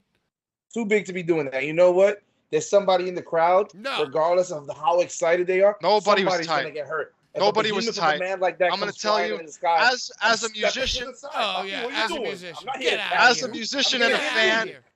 nobody was tight at that. Nobody was mad. Yeah, because they're marks, dude. Let them be. Let them be marks. No, Let marks he's be an marks. asshole. He thinks he thinks who he is, dude. He's not a fucking elite level heavy metal Dude, he's singer awesome. just He's because awesome, you're dude. wearing his shirt. Dude, Yeah, that can you band pass is me awesome. that I bet cheesy you've popcorn? never even listened You to know a what? Listen to goddamn me. God's Listen to me Hate right song. now. Listen to me right now. I bet you've never listened to one note Dude, of one song. you know what? Don't even worry about it, Brian, because you know what? You're gonna listen to it? I'm gonna gonna make me read you. tight on this. Brian, I got you know cheesy what? popcorn for my challenge. No, you know what, Brian? He's such a fucking brilliant songwriter. Yeah, read the lyrics for 6 feet, bro. Maybe Those are great. we'll read some lyrics, dude. Read them, bro. Read the Hey lyrics. guys. Hey. Those this is songs what are I got awesome, for my dude. Yeah. In case you don't already know, there's This is no cheese. such thing as heaven, an eternity of hateful devotion and faith. The more you pay, the better your fate. Hand stained with blood of Christ. Smile and wave at the pawns, you'd. Sacrifice. Dude, those are great lyrics. Should I keep going, dude? Nah, they're I mean, you could. I enjoy it. Your portion not. No, shit's a whack. is our fortune. Whoa. Now? Why do you think that it's whack, Don't Sean? abort them, I'm just so fucking we with you, can Bobby. extort them. I know you guys like that. You hate upon my likings. Ethically up No, for no, auction. Donate your soul when I give you the option. I'm trying to let you guys guess. Should I continue? Do I need to continue? You're making me tight. You're just a hater, man. Wow. You're making me I wonder what one of those lyrics, those fucking insightful lyrics he sacrificed to stage dive and crush a bunch of 100-pound people sitting on the side of the stage trying to watch the band. He's so now what cool. makes his band so much more shitty than your band? I don't think my band is great at Well, all. it's a good band. It's a good band. Oh, You well- enjoy playing Well, it. thank you so much, Brian. If you want to come see me, I'll never put you in the hospital. You know what? I've been to many metal shows and I've had many people kick me in the head and Right. 500 and Okay. heavy dude. Many heavy men have crowd surf and I've helped them myself. I've helped fat men into the air What? to enjoy crowd Yes. surfing. Okay, dude. 'Cause I'm all they for that. They deserve it. You're misunderstanding me, dude. Fat big people deserve to stage dive and crowd surf Yes. as small Absolutely. people do. Yes, and you know what? God bless you, When Poppy, you 'cause are that shit in- must Everybody stink. gets to enjoy it. Yes. When No you are- discrimination. Yes, Brian. Brian, do you know what a Boston punch is? A Boston sounds racist. It's not. So the Boston punch, because you can mosh around in the designated area, right? But and even you can get to the sides of the mosh pit, fucking swing your arms back, kind of just keep people on their feet, just give them a hi, how's your mother?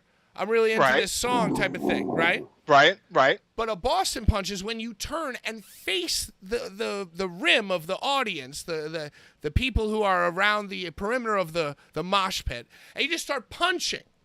You Right. start punching them. I know I guess I know. I've Okay. never heard it called the Boston Punch, So, but I know listen, it very dude, well. There are certain individuals who think that shit is fucking cool, and there are certain individuals who think that is not cool. And you know what? I'm right in the middle, dude. I'm just saying, if At I'm a metal show, there's no Hey, hold on. discrimination. I'm just sorry. saying. I'm just saying that there's no discrimination. So if you're a Anybody boss, can do whatever Yes. whatever you want. Absolutely, You can do dude. whatever you want, however silly you look. Absolutely. It is okay. Absolutely, dude. I agree with that. And listen, I don't even hate the Boston Punchers, even though on paper that's a pretty stupid and shitty It's thing a to shitty be, thing, right? It is a shitty thing to be. I Right. agree. Okay. But you're at a metal show. Right. And So it's just so something what that I'm happens. saying is that I am even okay with those people. But what I'm not okay with is the 300-pound lead singer. You notice his weight changes every time, right? The 300-pound lead singer fucking crab walking to the left, taking a hard pivot as to get into attack position and shock and in danger and damage. And then I think you're exaggerating. You're exaggerating it. You're exaggerating. And swan dive. And then immediately, and by the way, if you watch the fucking video, dude, it was very clear where the man was jumping. He doesn't even swan dive. Like, Larry knows what time it is. He doesn't even own it like a guy. He knows that he's too big. He's going to kill everyone. So he goes to put his hands down, and he immediately, with his fucking huge hand, crushes somebody's head. Watch the video, Brian. I watched it. Should I read and more I bet lyrics? You the fan knew what was going to happen, and that's he helped Brian, hold on. This one in parentheses says, chorus. God's hate for the human race. Well, did you know the choruses are also sung by the guy from Twitching Kungs? God's hate, we won't be disgraced. God's hate, bum, bum, bum, bum, bum, bum. Dude, it's so good, and you're making me want to fight somebody right now because the riffs are so good. Can I please read you this? Dude, I wish you had the riffs to back up what you're saying. I wish that Brody King had the riffs to back up what he's saying. He does. You're reading the man's fucking lucky music. Him. Lucky him that he has the riffs, dude. Oh, so I'm just because start moshing in my living room because I know what it is. He has the riffs, he can act like some kind of animal? Dude, Brody King is not even saying those lyrics. The drummer is singing the chorus. If you saw somebody that size without the riffs, without the fucking beautifully manicured fucking heavy metal art, all the contrived Darby Allin bullshit. You know what I'm saying? You'd be like, oh, that guy's an asshole. Hold on, let me read this chorus. Not the same. Can we play the song, Damn It? Sean, can you listen to this, please? Yes, This one says, Brian, please don't interrupt, dude. Brian, please don't interrupt. This is really important to me. And once I read this chorus, we'll end this discussion forever. Okay? This chat is hilarious. Chorus. God's hate for the human race. God's hate. We won't be disgraced. Mankind, parentheses, fuck you all, end parentheses. We will erase. God's hate is your fate. I mean, the guy sounds like pretty brilliant to me. Yeah. Are you joking? Because it's so good if you listen to it with the song. Oh, I'm sure the riffs are great. I'm sure he found himself a lot of great riffs, dude.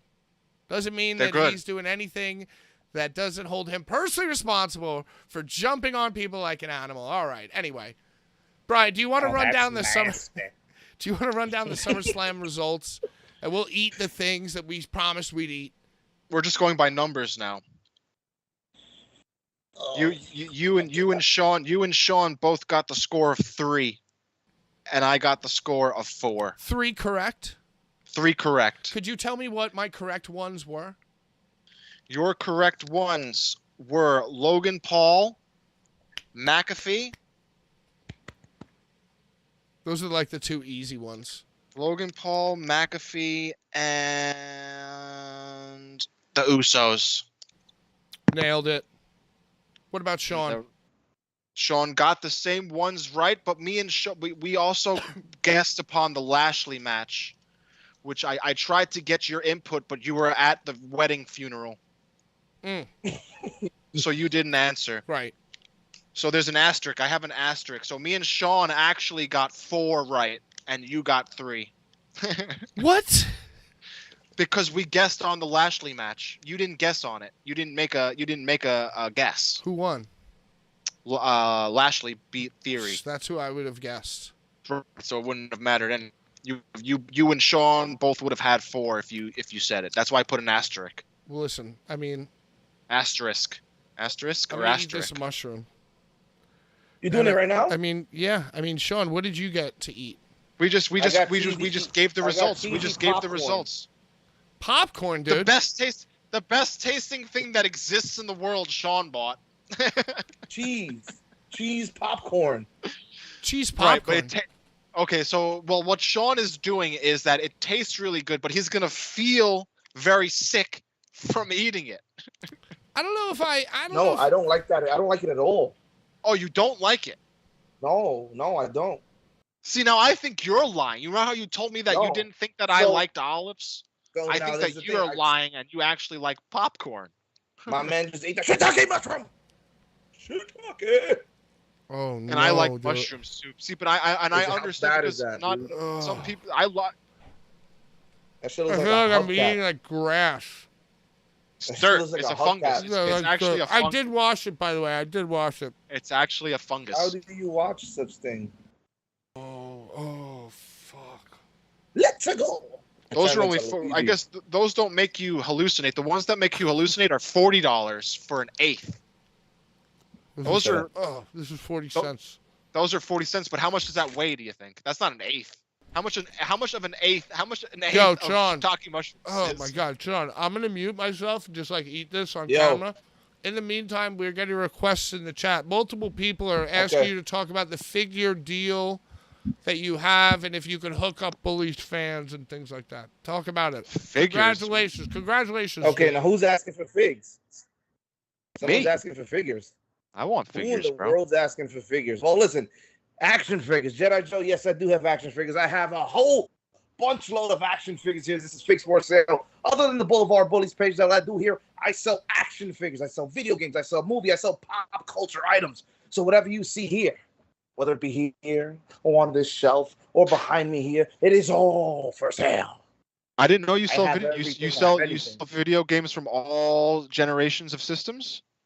All generations of system. I have Nintendo, Super Nintendo. I have a TurboGrafx 16. I don't know if you guys heard of that. I have Do you got Conker's Bad Sega Fur Day? Do you got Genesis. Conker's Bad Fur Day, bro? That's a 64 game. N64, Conker's Bad Fur Day. You have it? I do have it. It's one of my favorite games of all time. Bobby, I told you, find out whatever you need. You're currently selling Conker's Bad Fur Day? I am. I actually have to go through all my vintage video games right now because what I actually just put up recently were all my action figures. So if you guys are interested in anything WWE, G.I. Joe, Hasbro related, I got some Hot Wheels. I got everything that you guys may be interested in Dude, even looking for. It's funny. I got It's a whole funny bunch- that you say Hot Wheels, bro. I have a coworker that's looking for a Mitsubishi Eclipse Hot Wheels.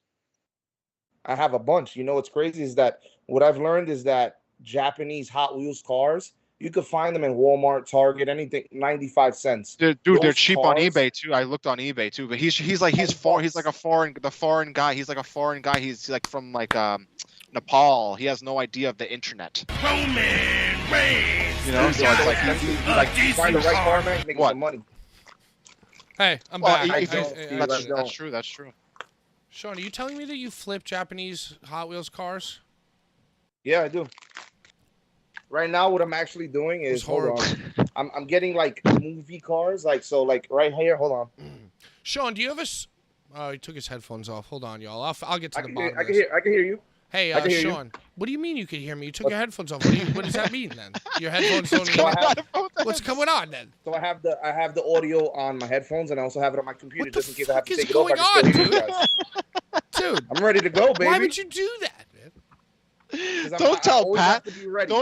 Don't ever say that, Sean. Don't This tell is Pat. crazy. That's fucking horrible. Anyway, So look, right show now, the what I'm Hot doing Wheels are these cars. kind of cars. God damn it. So I got like Damn, they're still right in the here. box. I got the too, Star dude. Trek thing. I got the you know what I'm saying, the Ninja Turtle movie. What's the year on? What's the year on that? This is a 2016. Dude, we're getting so many These are questions. 2016 cars. Yeah, man, These are interesting things, bro. Somebody's we've never saying that you got into hate the this. cheese. Sean, do you have I tonic got trouble? Ryder figs signed. Do you have I tonic have- trouble? I- Do you have tonic trouble I for have- N64? Just lightning I got a round, lightning Mario Kart. When have you guys ever seen a Mario Kart Hot Dude, Wheels? if he's I've never not seen wearing it, the so I headphones grabbed and it. it's coming out of his speakers, how come he can't hear me now? What's going on, dude? I hear you. Poppy, I hear you. What is happening? Wait, Sean, did you eat the popcorn? Not yet. It's right here. I want you to I know eat you the gotta popcorn. you gotta eat the fucking popcorn. Sean, you need lost. to eat the horrible popcorn that you hate, and while you I wanna you need to answer questions about your inventory. Are you ready, Sean? Continue to eat popcorn while I ask. Do you have tonic trouble for N64? I don't. Could you hold the bag close to you while you eat it? Thank you. Just They keep don't pay us. We shouldn't. Do you have Sean? Do you have a do you have a site or store Do you do eBay? A what? Do you have a site store. or Do you a have like store? online store? You can find me on Mercari at Figs for Sale. Figs for sale. Do you have an Instagram? Follow that on Instagram and we'll. The cheese. That's Sean, the do you have cheese, any dude. Sega CDs? Like Sega Do you have Dreamcast? Sega CD? No. I have Genesis. What is Sega I have CD? Genesis. Oh my God. Do you have Atari porn I have Genesis games? and Dreamcast. Okay, Genesis, Dreamcast, Atari porn games, yes or no? No porn. No porn. There's porn Dreamcast games was like for an Atari? underrated thing. Do you have Toyota Camry Hot Wheels? I do. I do. Could you show us the Toyota These Camry? This is what I got today. You bought a So look, Toyota these are what I Camry got today? Today, dude? I love that you bought a Camry today. That's insane. What are the chances of you buying a Camry the same day someone asked you you bought a Hot Wheels Camry? Wow, man, those fucking popcorns are nasty. Are they spicy? No, bro, it just tastes like fucking feet. You don't like cheese. No. You like All you right. like pizza. So look, these are the hottest things for me today that I found. Are you guys familiar with Knight Rider? The show? Oh, dude. Yeah. The comic Well, book? I found Kit's car. What? Yeah. Dude, I So want these that. right here. So like if I sell this as a bundle with two, I got these for 95 cents. I can make $15 off of this. And they pay the Wow. shipping. They pay Yeah, the so then shipping. look. That's kind of crazy. Yeah, look, this is the new Batmobile movie. Something in the way. That Batman. This is the car. And then and then these right here, these are what people look for. People look for Japanese cars, like these Mazdas and stuff like that. Pat, what's so funny? Something in the way. Something in the way. that Batman movie wasn't great. But yeah, man, and like I don't know, like right here I got a 65 Mustang, so like cars like these will sell for like anywhere upwards $15 to $20. So like if you know what you're looking for, you make bank. Something in the way. Hey, do you have a Neo Geo? I do, One of those but like it's those personal. pocket pets? This guy with his headphones off. Yeah, look, I'll show you guys some stuff. Let's Is a go. Neo Geo like a Tamagotchi? Yeah, no. It's Cars like called Kit. it's like a Game Boy. It's like a Game Boy. Oh, it's like one of those things you put a car. Okay. Nice. All Mario right. Sunshine. Mario Sunshine. Great classic. Dude, listen, Mainly- I don't promote smoking. Are you gonna smoke? Because I'm gonna smoke with you. No, you can't because I know what you're gonna smoke. I'm gonna smoke a vape. Did you guys play this? Oh, you want to do? Yes, a I vape? did. Let's Can I do a vape? Am I allowed to vape? No, I mean, you didn't eat anything bad, Brian. What does that mean? I No, you know what? won. No smoking. No smoking. No smoking. No I smoking. won the contest. I Why already should I snuck have one to in be before. punished? Sean, do you have a Neo This is Geo the- in there? Do you have? Hold on. We have many more questions in the chat. Talk to me. Do you have Soul Blade for Dreamcast? I don't have Soul Blade for Dreamcast. What I know I have for Dreamcast is Power Stone, House of the Dead 1 and 2, the Wow. Sonic game that came out for that, and Ready to Rumble Boxing. Those You are the never only games I got have Crazy left. Taxi? You didn't get Crazy Taxi for fucking I have Dreamcast, dude? Crazy Taxi for PS2. Ah. Oh, Crazy the, Taxi. the Neo Geo is a console. It's not a Japanese car, Sean. No, No, I that know. he knew I that. have He it. knew. He said it's like a Game Boy. He said it's like a Game Boy. Do you have a Geo It has Metro one of the car? it has one of the most exclusive joysticks to use on for a handheld game. Very, very ahead of its time. Did it we have got- cartridge- We got a few more. What GameCube games right here. And look, you can see I got it at Hollywood Video for 10 do you have bucks. This game sold sewer? like- Do you have Sewer Shark for Sega CD? No. What the fuck I don't is have no Sega? CD. I've never heard This of a is Sega Steve, CD. right? Is this Steve? There are many questions No. coming in from all over the globe, Sean. All over the globe, even from Tennessee. But guys, like I said, I have so much. I can't even begin to where I can start. Like I even have things like You this, should start. like, You should start posting shit on Bully's Instagram, bro.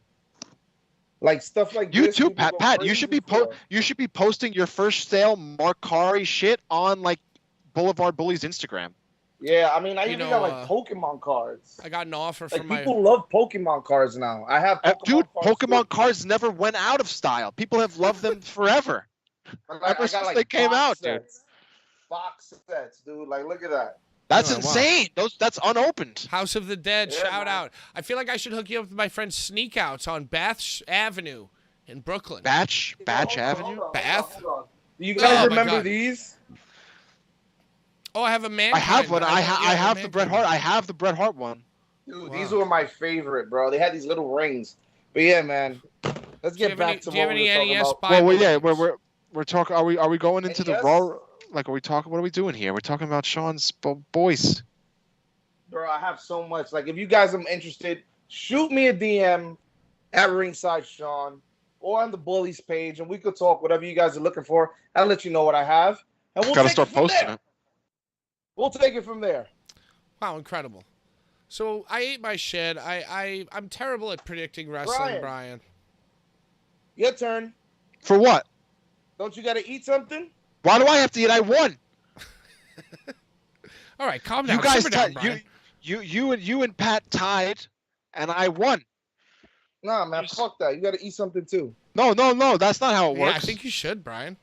There's no. That's not how. Brian, I have constant messages flooding into the chat that are saying that you need to eat something in a show of solidarity with us.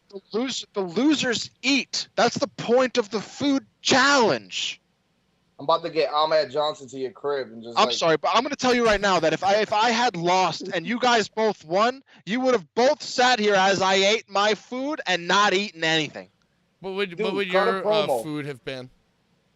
I would have probably ate olives because that's my most hated food. You love olives at this point because you keep choosing them. You want me to eat fish eyes? Next time we do a food challenge, I'll eat a fish eye. Hold on, I'm getting a text, dude. We're getting tweeted. It's a tweet and a text. Just like the other day I went to a wedding funeral. This is a tweet and a text. Same time. Yeah, it's from Brody King. It's just titled. It's just titled. a twext. Verse 2. Bastard cries will fall upon deaf ears, seducing the youth, confessing their fears. No return from the hell they create. Children of God, the fools who take the bait. When will humanity wake to see that God is mankind's worst misty? Dude, those lyrics could be way worse, bro. Yeah, I guess they could have been way worse. Just like the Ric Flair match could have been way worse. I feel like those are fucking cool fucking lyrics, and they go to cool fucking riffs, so you're just putting them over. Yeah, I'm putting them to over. me. You're putting them over to Good, me. Good. I'm I glad. appreciate it. You and Brody King you. should go hang out and talk and say all the wrestling terms to each other together. He's straight. I probably would never hang out. He probably would hate me and probably think I'm an idiot. I think he does. He texted me that too just now. Text, email, tweet. It's okay because I know what I am, and I embrace it. Yo, is there any other GCW or ICW goings on that you? Homecoming kind of sounds insane. What is Homecoming? Tell me about it. Break it down for me. Dude, I have the card. I took a screenshot of the card, and it's really, really good. Mox versus Effie, the championship match. Effie gets the championship match, which is fucking dope. Cologne versus this. I'm not sure if this is Cologne's last match because he said he's taken like a hiatus after the summer, or was it like before October? Well, I don't remember what he said. But I didn't know he was doing a match. I thought he was done. No. He said that he's wrestling up until like Halloween. He said he's wrestling up until a certain point and then taking a break. So this might be his final match. I'm not sure, but he's wrestling Rina Yamashita, who is Rina Yamashita. Insane.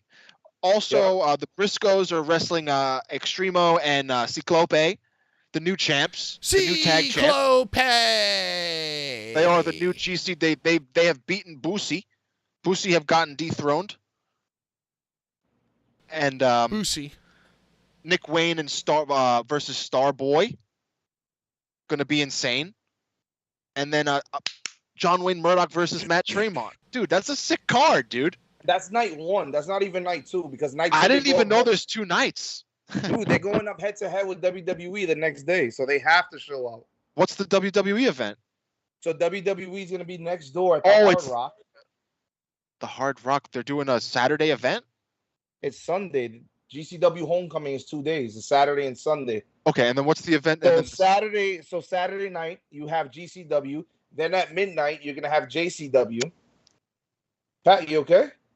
Yeah, I'm just, I had the mushroom before. It's making him want to vomit. Yeah, so I'm fine. Okay, Yo, shout out. What's up, everybody? Thank you for watching Boulevard Bullies. What's the WWE event that's happening on Sunday? So it's called Sunday Stunner. It's just a house show that they have. But again, they're going head to head with GCW. Oh, so it's not a televised, it's not a recorded event. It's a house show. It's just a live event. But again, we just walked into the Triple H era. So house shows, live televised events are all going to be different. You know what I'm saying? So, dude, I love the Raw. Did you guys watch Raw? Oh my God, Raw was. It was like it had an old school vibe. It had an old school vibe. How they had like the tournament wrestling for the title. So you guys loved it. That's what I like tournaments. It was definitely better than usual, man. The whole triple threat, the double triple threats to have the match of the winners of the triple threats to have the winners face the champion next week is going to be very good. I like it a lot. Pyro. Brian was upset that they didn't have pyro. What's the point of not having pyro? Like, I feel like how do you pyro. feel about that, Pat? What are you talking about? Did they open with pyro? Who does? Like the start of the show, like having the show start with pyro or not starting with pyro. Does a show that starts with pyro make you more excited than one that doesn't? Or does it not bother you at all? No, I think why the hell not? And you know what? I liked at SummerSlam where they did the arena pyro for both of the main event entrances. So good. Fireworks make things more exciting. So when you start a show, it's like if you don't have it, when you've had it before, it's like less exciting. I mean, that's my only quandary. You're absolutely right. You're absolutely right. I think of Kevin Nash. Kevin Nash had the most pyro in WCW. Is this going to end in some kind of like sale pitch from you about a figure or something? Who's that? It looks like you're about to pitch this cage that you're. Yeah, I feel like you're about to pull out a Kevin Nash figure or something. Guys, it's Nitro, and like, who do you think of Nitro with pyro? Kevin Nash. Why? Because he controlled everything. I can't even remember Kevin Nash's intro without him coming out with Scott Hall. Brian, you're getting some support in the chat. I love support. Great. Larry Legend, Pork Chop Express, Jedi Joe, Amanda Lovelace. What's up? Mr. Crypto's World is going to be there on Saturday. Yo, crypto, we can't talk about crypto. Crypto's not doing good right now, man. That's like a thing if you see me and you're there, I'll be at homecoming. So if you see me and you're a fan of the Bullies, you stop and you come say hi. You can take a picture. Yeah. I don't fight. I'm not a shark. Yeah, thank God. Sean's like the Shark Week's over. Shark Week's over now, so it's all good. So Brian, that might have been like a transition within the ballpark to talk about AEW. The video game? Yo, why not? I mean, that's all I care about is if they're going to put out a good video game or not. Did you read about it?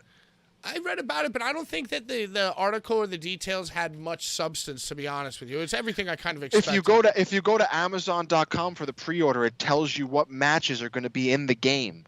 And one of the matches is the exploding barbed wire death match. Brian, I actually, dude, my phone might die. You can play that match, bro. My phone might die, but I thought like Legends of Wrestling. I thought enough to screenshot this, and I have this. I have the article right here, dude. This is from the Amazon page. Let's see if I can read this before my phone dies. Oh boy, it's small. Developed by Ukes. Developed by Ukes, creators of numerous multi-million unit selling wrestling games. AEW Fight Forever combines that nostalgic arcade wrestler feel with innovative, all-elite wrestling finishers and tandem offensive moves.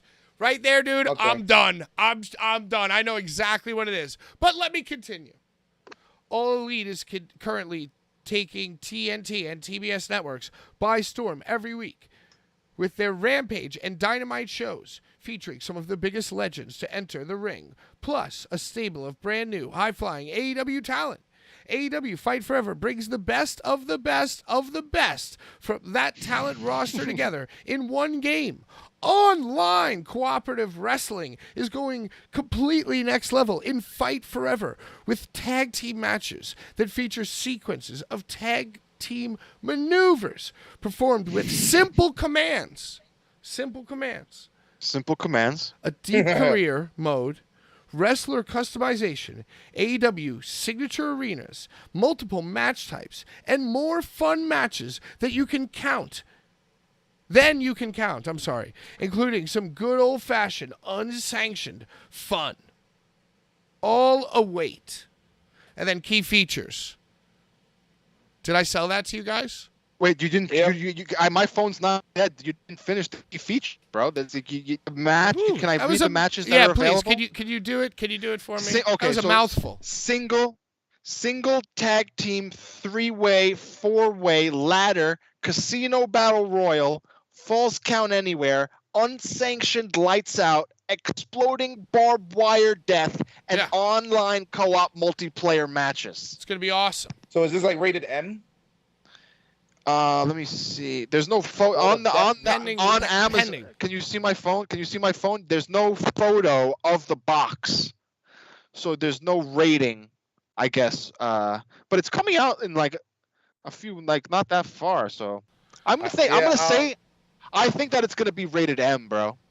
What? I think they're gonna rate it. No I think they're gonna rate it. No shot. Like a Grand Theft references. No shot. They're gonna put shit that they're gonna curse in the game. I'm telling you, they're gonna curse. They're gonna say shit and bitch, and they're not gonna beep it out. And they're gonna make the game rated M for mature. 17. Brian, why shit and bitch? Why those two curses? Because that's the favorite word. That's bitch. the word. That's the words that they use, and in their promos. Okay. I'm telling you, that's what it's going to be, full of shit, bitch, and blood. There's going to be blood and exploding barbed wire. It's going to be rated up. Wild, dude. There's no way. What it's going to be rated? It's going to be rated E for everyone. It's going to be with exploding barbed wire death. T for teen. No way. Do those things even exist anymore? Do they even rate games like that anymore? The ratings? Yeah, of course. Yeah, anyway, I think ESRB. blood and cursing. Yeah, blood and cursing is going to make that game M. Yo, the game is going to be shite. I'll tell you right now. First sentence. Simple button commands. Arcade wrestling style with unique finishers and tandem simple input moves. Sounds like an arcade game to me. Sounds like an arcade Legends game of Wrestling. Is there a mode? Legends of Wrestling was about to come out, and everybody was like, "Wow, finally a new wrestling game to play." Legends of Wrestling. There's so many legends in there, from Brett to Sabu to Terry Funk to the Von Erichs. Then when you get the game, it's like, "Wow, this is horrible." It was like very cartoony. That one. It was a cartoony game. What's your favorite wrestling game of all time? That's what this game looks like. It looks super cartoony. You got to go. It doesn't look enjoyable. Yeah, you got to go to the early years. Really. All time. Yeah. I mean, it's hard to say, bro. Like when we were kids, like when we played those first games, those were like the best. That's like the best shit ever. What was the first wrestling game you played? The first one I ever played was probably Warzone. WWF Warzone. That was so good. That was great. Wow. How about you, Pat? I remember caring so much about Warzone coming out. To create a wrestler. Because I'm a few years older than you. Yeah, any create a wrestler gets me, too. Were you able to create a wrestler in Attitude? Do you remember the game Attitude? Yes, you were. Yes, you could. Well, was that before? Or they came out Those were the two. I think Attitude was next. Attitude was the second one. Warzone was the first 99. one. I think so. Warzone I think they was 97.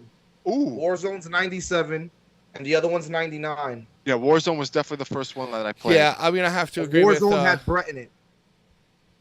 Dude, Warzone is... I can just hear the music, like, in my head right now. Like, just, like, sitting there.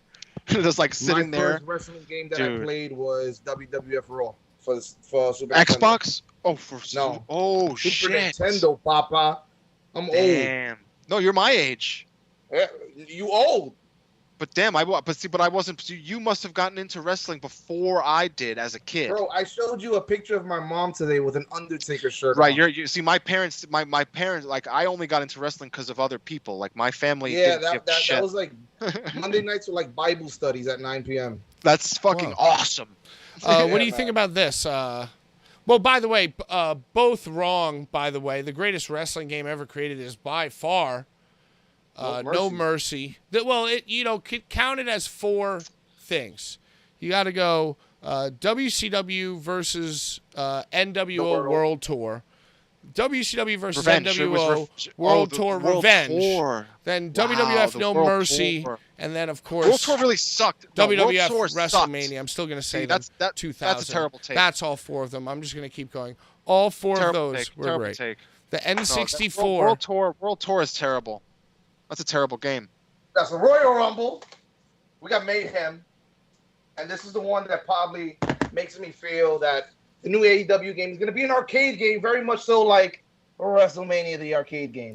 Oh, wow. That's going too far back. That's too far. I think it's going to be more like WCW Revenge. I think it's going to be like a Revenge. Hold on. I have a comment here. Mayhem. Mr. Crypto's World says, I'm only hyped because Kenny said it's inspired by Virtual Pro 2 and No Mercy. N64 AKI engine games, which are the ones that I consider to be the best ever. And, right around there, SmackDown Shut Your Mouth, like 2001, 2, 3. Those games were, like, pretty fucking good, too. I think this was the last THQ game to come out, was All-Stars. Yeah, so we could expect the game to be very much like this. Very cartoony. Very cartoony. Yeah. Very cartoony. THQ. I'm saying THQ. Am I not? I think that the most recent wrestling game that was good was the one where they added that Attitude Era mode where they added like 13. It was 13 with was it Stone Cold like on the relive cover? Stone Cold's best moment. Yeah, yeah. Ironically, that was the best year I think for the NBA game too, because you relived Michael Jordan's best moments. Right. I think that was. Oh man, that was 2K12. Yeah, so it was 2K12 and WWE 13. So 2K12, what that? Yeah, it was long ago now, dude. So long. 10 years, man. 10 years. You know what's crazy, Pat, is that they're remaking that game, that basketball game, as a re-release this year. 22. Damn. The NBA game with Jordan, where it's like you could do his his entire career. 10-year anniversary, 13. Yeah, man. So 10 years ago, I was playing that, and now we're reserving it for my son. It's mind-blowing. It's crazy. That's insane, dude. Yo, what did your son think of your ring announcing?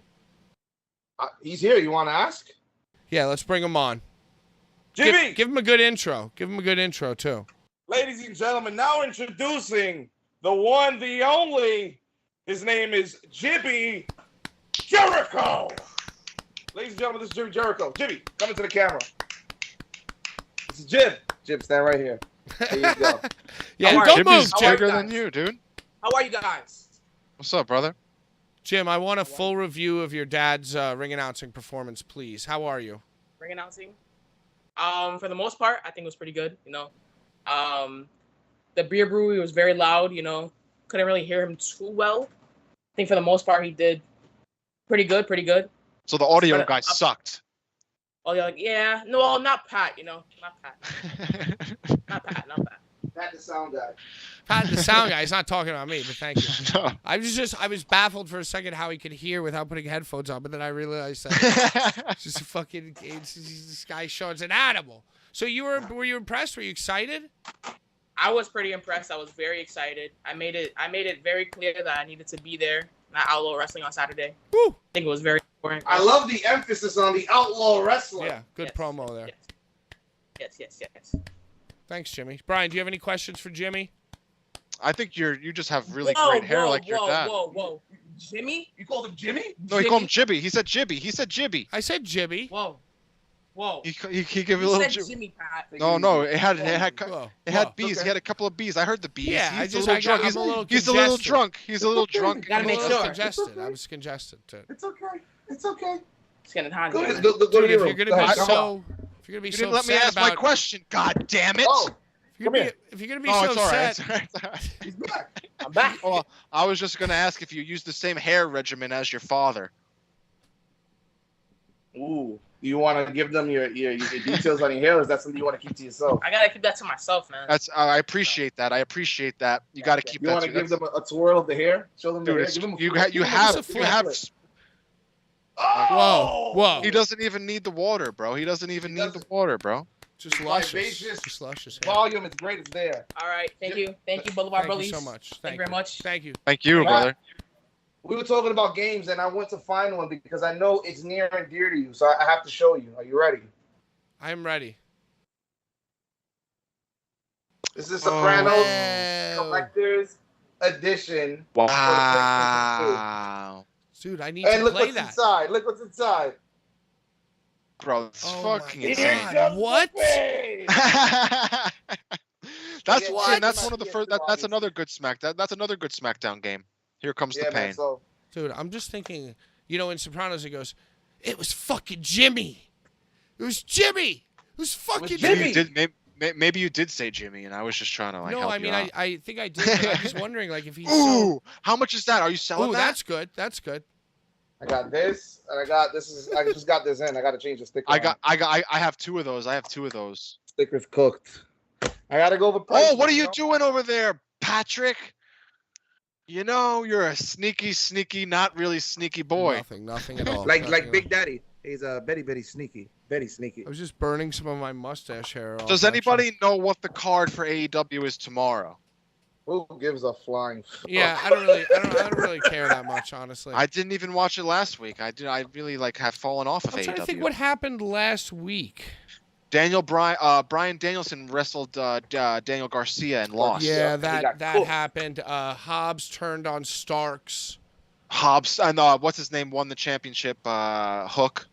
is Hook the new won the FTW FTW championship that he grew Right. up looking at in his living room. Right. I mean, that's kind of epic, if you ask me. I guess It's his so. father. It's his father's title. That's fucking. I guess so. If he you're sh- if he you're should have a- had it in the first place. I guess so. If you're like an undersized daddy's boy getting a push because your dad's Taz and the promoter's a Mark type of situation where you win the belt So, that so your you dad hate Hook. invented. You hate Hook. You hate Hook. I don't know. I don't want to say We one don't way know or how the we other. feel about him. I I don't feel- think he's proven himself yet to even It's judge too. him. It's too early to say because he hasn't really done much. I but just he's- don't I feel like it's understand. dope. I feel like He hasn't it's done dope. I feel like it's dope that he hasn't done enough for anybody to really talk shit, and I think they're doing that on purpose. I think They're that like, It's smart. It's I smart. just don't booking. It's understand smart why all booking. these wrestlers keep trying to hip toss him. He's a good hip tosser. Well, no, he gets out of the hip toss by doing the full front flip. So these wrestlers who've never great attempted a hip hip tosser. toss before on TV or ever maybe in their lives go for a hip toss on him, and he front flips out of it every time. Well scouted, you know? Just don't know What why else they're happened? doing that. What else happened on A? It was Mox versus Rush. Oh, Roosh, yeah. Roosh. Sorry. Yeah, working man. Yeah, It's like, Roosh, I'll be honest. Roosh I could care less about 2047. the. Could care less about that. Do you think the that? Do you AEW think that card. Chris Jericho? Do you think they're going to give it to Chris Jericho? Do you guys see what I'm doing? I'm replacing Rush with Roosh. That's why they call me. They call me the working man. Roosh, Geddy Lee. And you know what's so funny? Geddy Lee, bro. I've been making that joke for weeks. Then I saw a sign. About Coheed and Cambria? No, about Rush, dude. Oh, Russian Roosh. Modern day I'm sorry, warrior. I was thinking about Geddy Lee sounding like the guy from Coheed and Cambria. I'm sorry. No, it's fine. It's fine. It's fine. The Acclaimed versus the Gun Club in a dumpster match. That's Beer happening Blood Blood. tomorrow. Finally, a Is that dumpster legit? match. This is That the dumbest legit thing or I ever dumpster heard. Fire. Well, dumpster match. That's an ode to Billy Gunn because he had a dumpster match with the New Age Outlaws versus Mick Foley and Terry Funk, or I'm sorry, Cactus Jack and Chainsaw Charlie. That's true. They had. That's a was great the match. dumpster That's good old That's- summertime storylines from WWF. Yeah, That happened that in was- the Garden. One of the No, best. that was WrestleMania 14, was it not?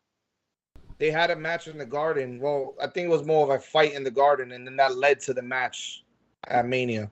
Right. There was a beef for many months, but I think the Remember they pushed the they pushed dumpster him off match. the stage. Right. The dumpster match was at WrestleMania 14. Yep. That was the dumpster match. Roosh. I know it's Roosh. pronounced Roosh. I just like saying that, like, Geddy Lee is in the band Roosh. The fancy way of saying Rush. Yeah, it's just a fancy way of saying Roosh. Right. Whoosh. Is there a championship match for tomorrow, or is it? Dude, was it I just kind of last week? like that it's a dumpster match. I mean, it just Because- goes to Yeah, reinforce because my it's a dumpster. theory that nobody has any original ideas, and the entire regular mainstream media is just like wrestling. Everybody's just living off the late 90s, trying to recapture. It's a repetition. Everything's a VHS of a fucking DVD copy of the good old days. Dude. See, but that's why I love the tractor with the lifting of the ring, because you never saw that before. Yeah, no, I've never seen that. Tractor with the lifting of the ring was probably my favorite thing of the week, maybe of the summer. Honestly, I completely agree with you. It's fucking cool, and he dumped his ass out too.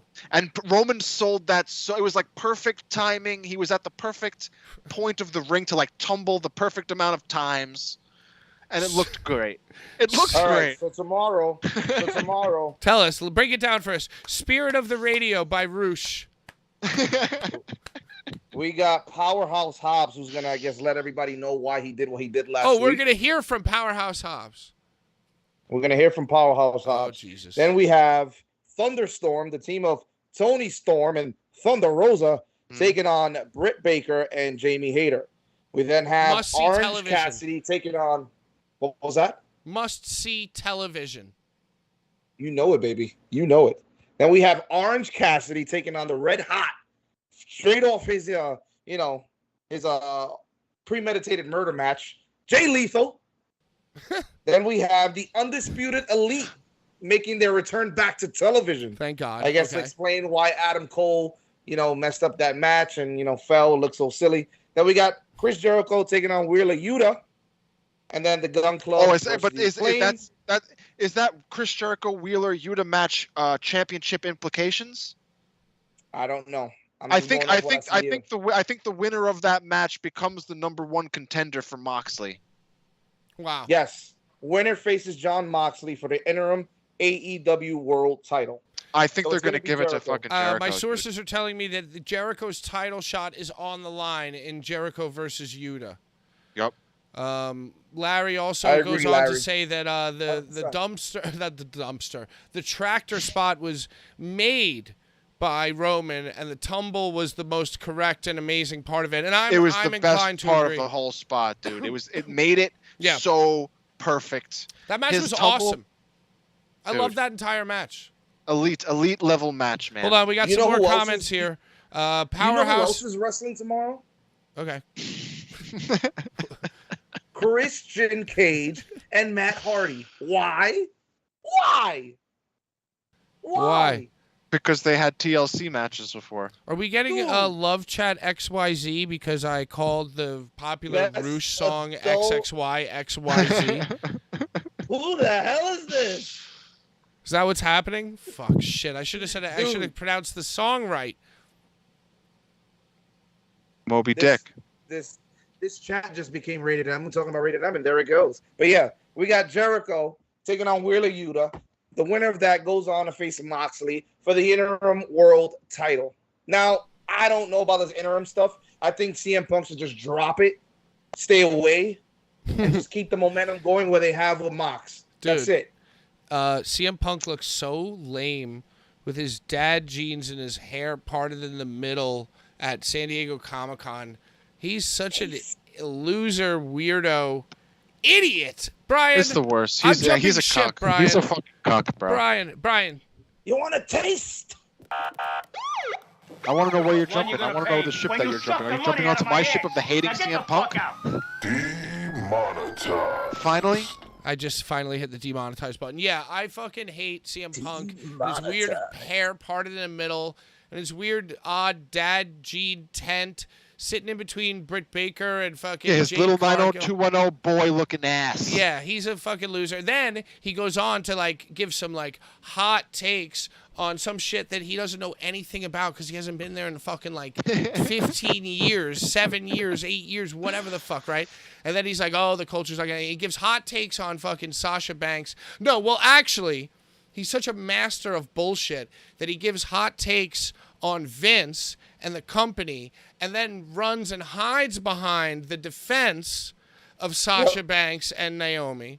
Can you play the music? Can you play the music for me? Well, hold on 1 second. Then so he goes on. So he looks like shit. He's an asshole. Then did you see on the panel? He came at Britt Baker And like Adam Cole, and he was like, when's he gonna put a ring on it? You guys can't fight us until you guys are husband and wife. And he like kind of buried her on like a G4 panel or something.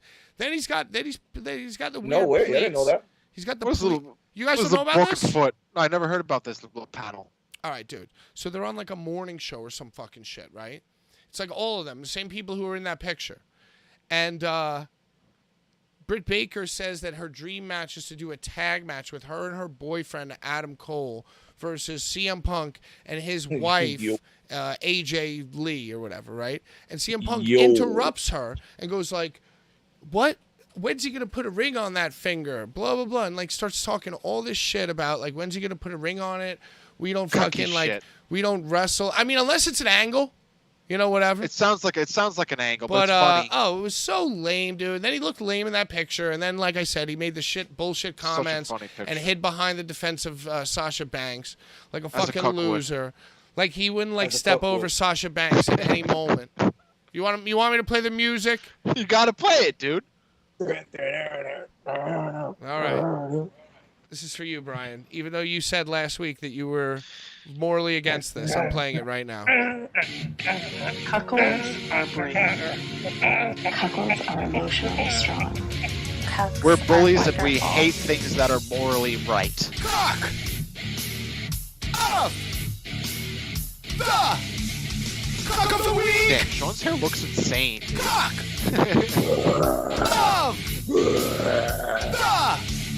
the cock of the week. Brian's cock of the week. I love that you played this music for CM Punk because I am 100% with you. So that's it, huh? It's CM Punk. No more discussion. We've named it. That's it. That's it, Poppy. Are you guys excited to watch AEW Dynamite in any capacity tomorrow? I think Moxley sucks. I think Moxley's like the worst. Not. I thought you loved Moxley. You love Blood. See, now you jump to my ship. You know, I see you jump to my ship, and now I'm jumping a little to yours because I love Blood, but not when they like cut their own little heads and make it so stupidly obvious. You know, like it's like see, right. But like I love Blood, but like no better. They should know better. Or just it's not even their fault, honestly. It's the camera guy's fault. The camera guy's zooming in on the stupid fucking shit. Like whose decision is that? Who's the decision to cut to the fucking? Those are the cucks of the week. The camera guys. That's like why someone is literally someone is sitting there saying to cut to something, and they cut to that, and then it's like, oh, that's good. That's a good shot. You're talking about Jericho cutting himself at barbed wire. Dude, that's not the only one. Moxley did it too during the fucking the blood and guts match. It's happened several times. The clear blading, it's awful, and it turns me off. It turns me off so bad, man. And I love Blood. I'm a Blood mark, but not for that. Not for that, bro. That's like so silly. They're starting to turn you off a little bit. Even Ric Flair bladed better than AEW. Yeah, dude. I just can't get over Ric Flair faking the heart attack in front of his family and friends. It's so funny. It's so fucked up. That's a true art joke. Sure. All right, final thoughts. AEW, Sean. I am not excited about it, but I will watch so I can talk shit with my boys. And I just want everybody to take care of each other and themselves. Is it my turn? Yes, Brian, it is your turn. I'm probably not going to watch it at all, and I'm going to play Dark Souls 2, and then I'm going to read little articles about who won and who didn't. Wow, so Brian, you're playing Dark Souls 2 now. I'm almost done with Dark Souls 2. Wow. So how's that going? Talk to us about it. It's very difficult. It's very hard to even talk about. It hurts my head. I have to completely look up everything that I'm doing because it's so. There's no map. There's no one telling you. There's like no direction. Like it's very hard. It's very hard, and I'm doing my best, and that's all I can do. But I'm almost done, and I plan on beating it. I plan on beating it and going to Dark Souls Remastered. Wow. I'm excited for your journey, dude. It's a long journey. It's been a long journey since Elden Ring came out. That was my first Souls game. And you've done Elden Ring, Bloodborne, Dark Souls 3, Dark Souls 2. Almost done. Yep. Wow. That's been, and I've done Elden Ring like 6 times. That's the only game Elden that I Ring played. 6 times. Hey, Jedi Joe, how about this, bro? I'm an old school Souls player, Bloodborne player, Soulsborne Blood player, right? And yeah, you could say, oh, Brian might be a norm Souls player because he just got into the game because of Elden Ring. But he's gotten every single ending to Elden Ring. He's platinumed Elden Ring. So right there, aren't the dues paid? I've never platinumed. It's my favorite game of all time. I've never platinumed. Hands down. I love them all. Favorite game. I love them all, but I've never platinumed. So you got to kind of give some credit. And then I've never cared. After platinuming it, you go and you say, you know what? I want to know more about this beautiful art. I'm going to go backwards in technology, and I'm going to take on those burdens, and I'm going to keep going. And you know what, Joe? I'll admit to you, you are correct. If you watched, as I did, Brian attempt to play these games, I'm the worst. I'm really terrible. You would be very, very upset. Yeah, I'm not good. I spam the little health button. I eat like 10 flasks in like 2 seconds. I'm very terrible, but I love it.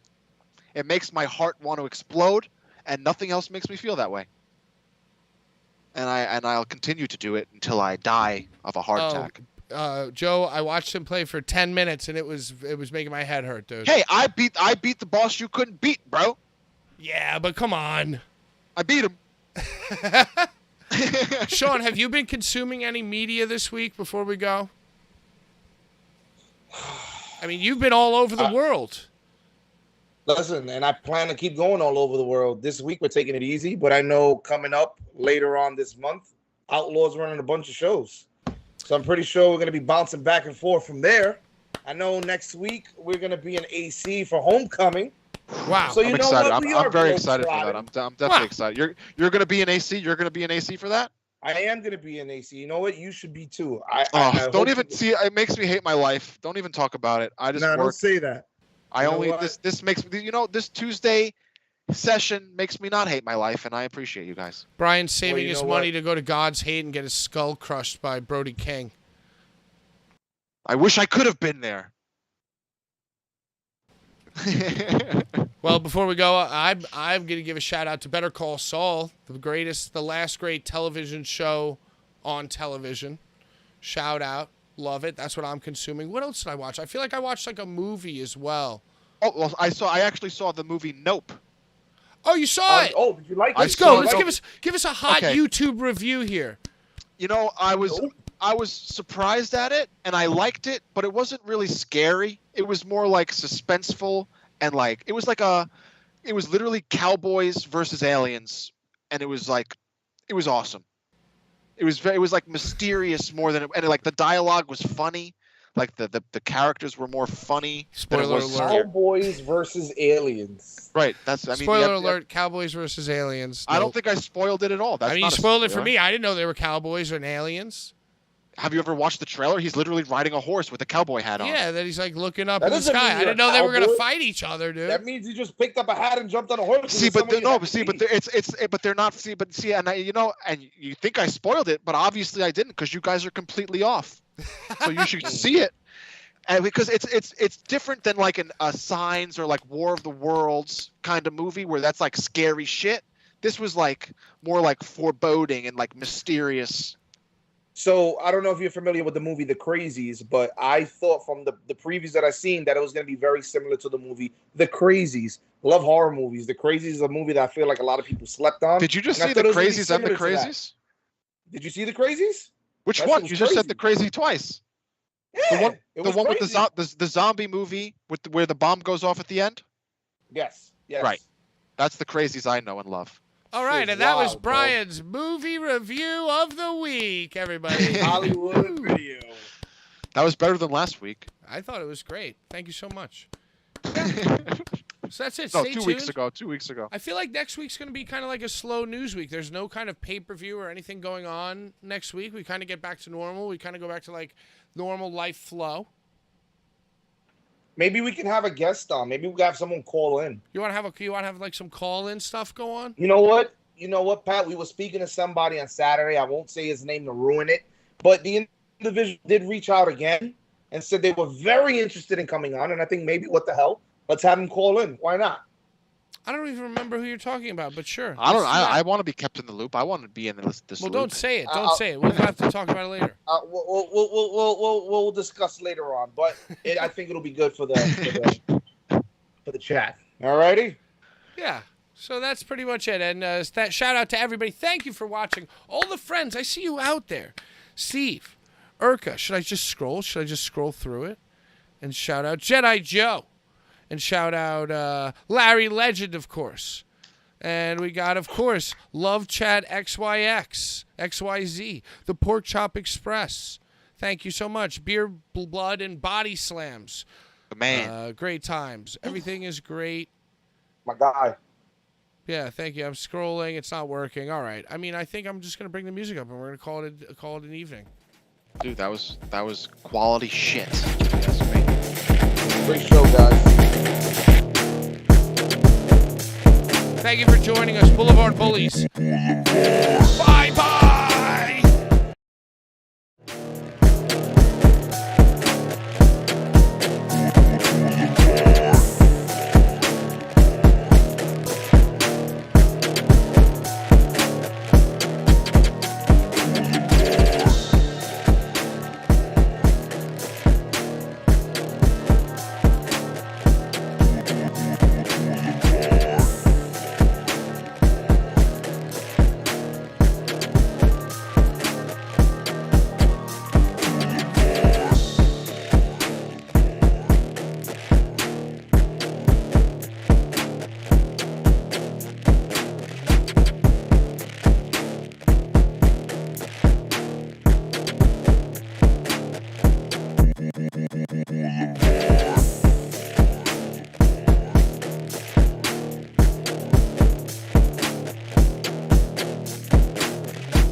Oh, so Christ, may you burn in hell forever, forever, forever, forever,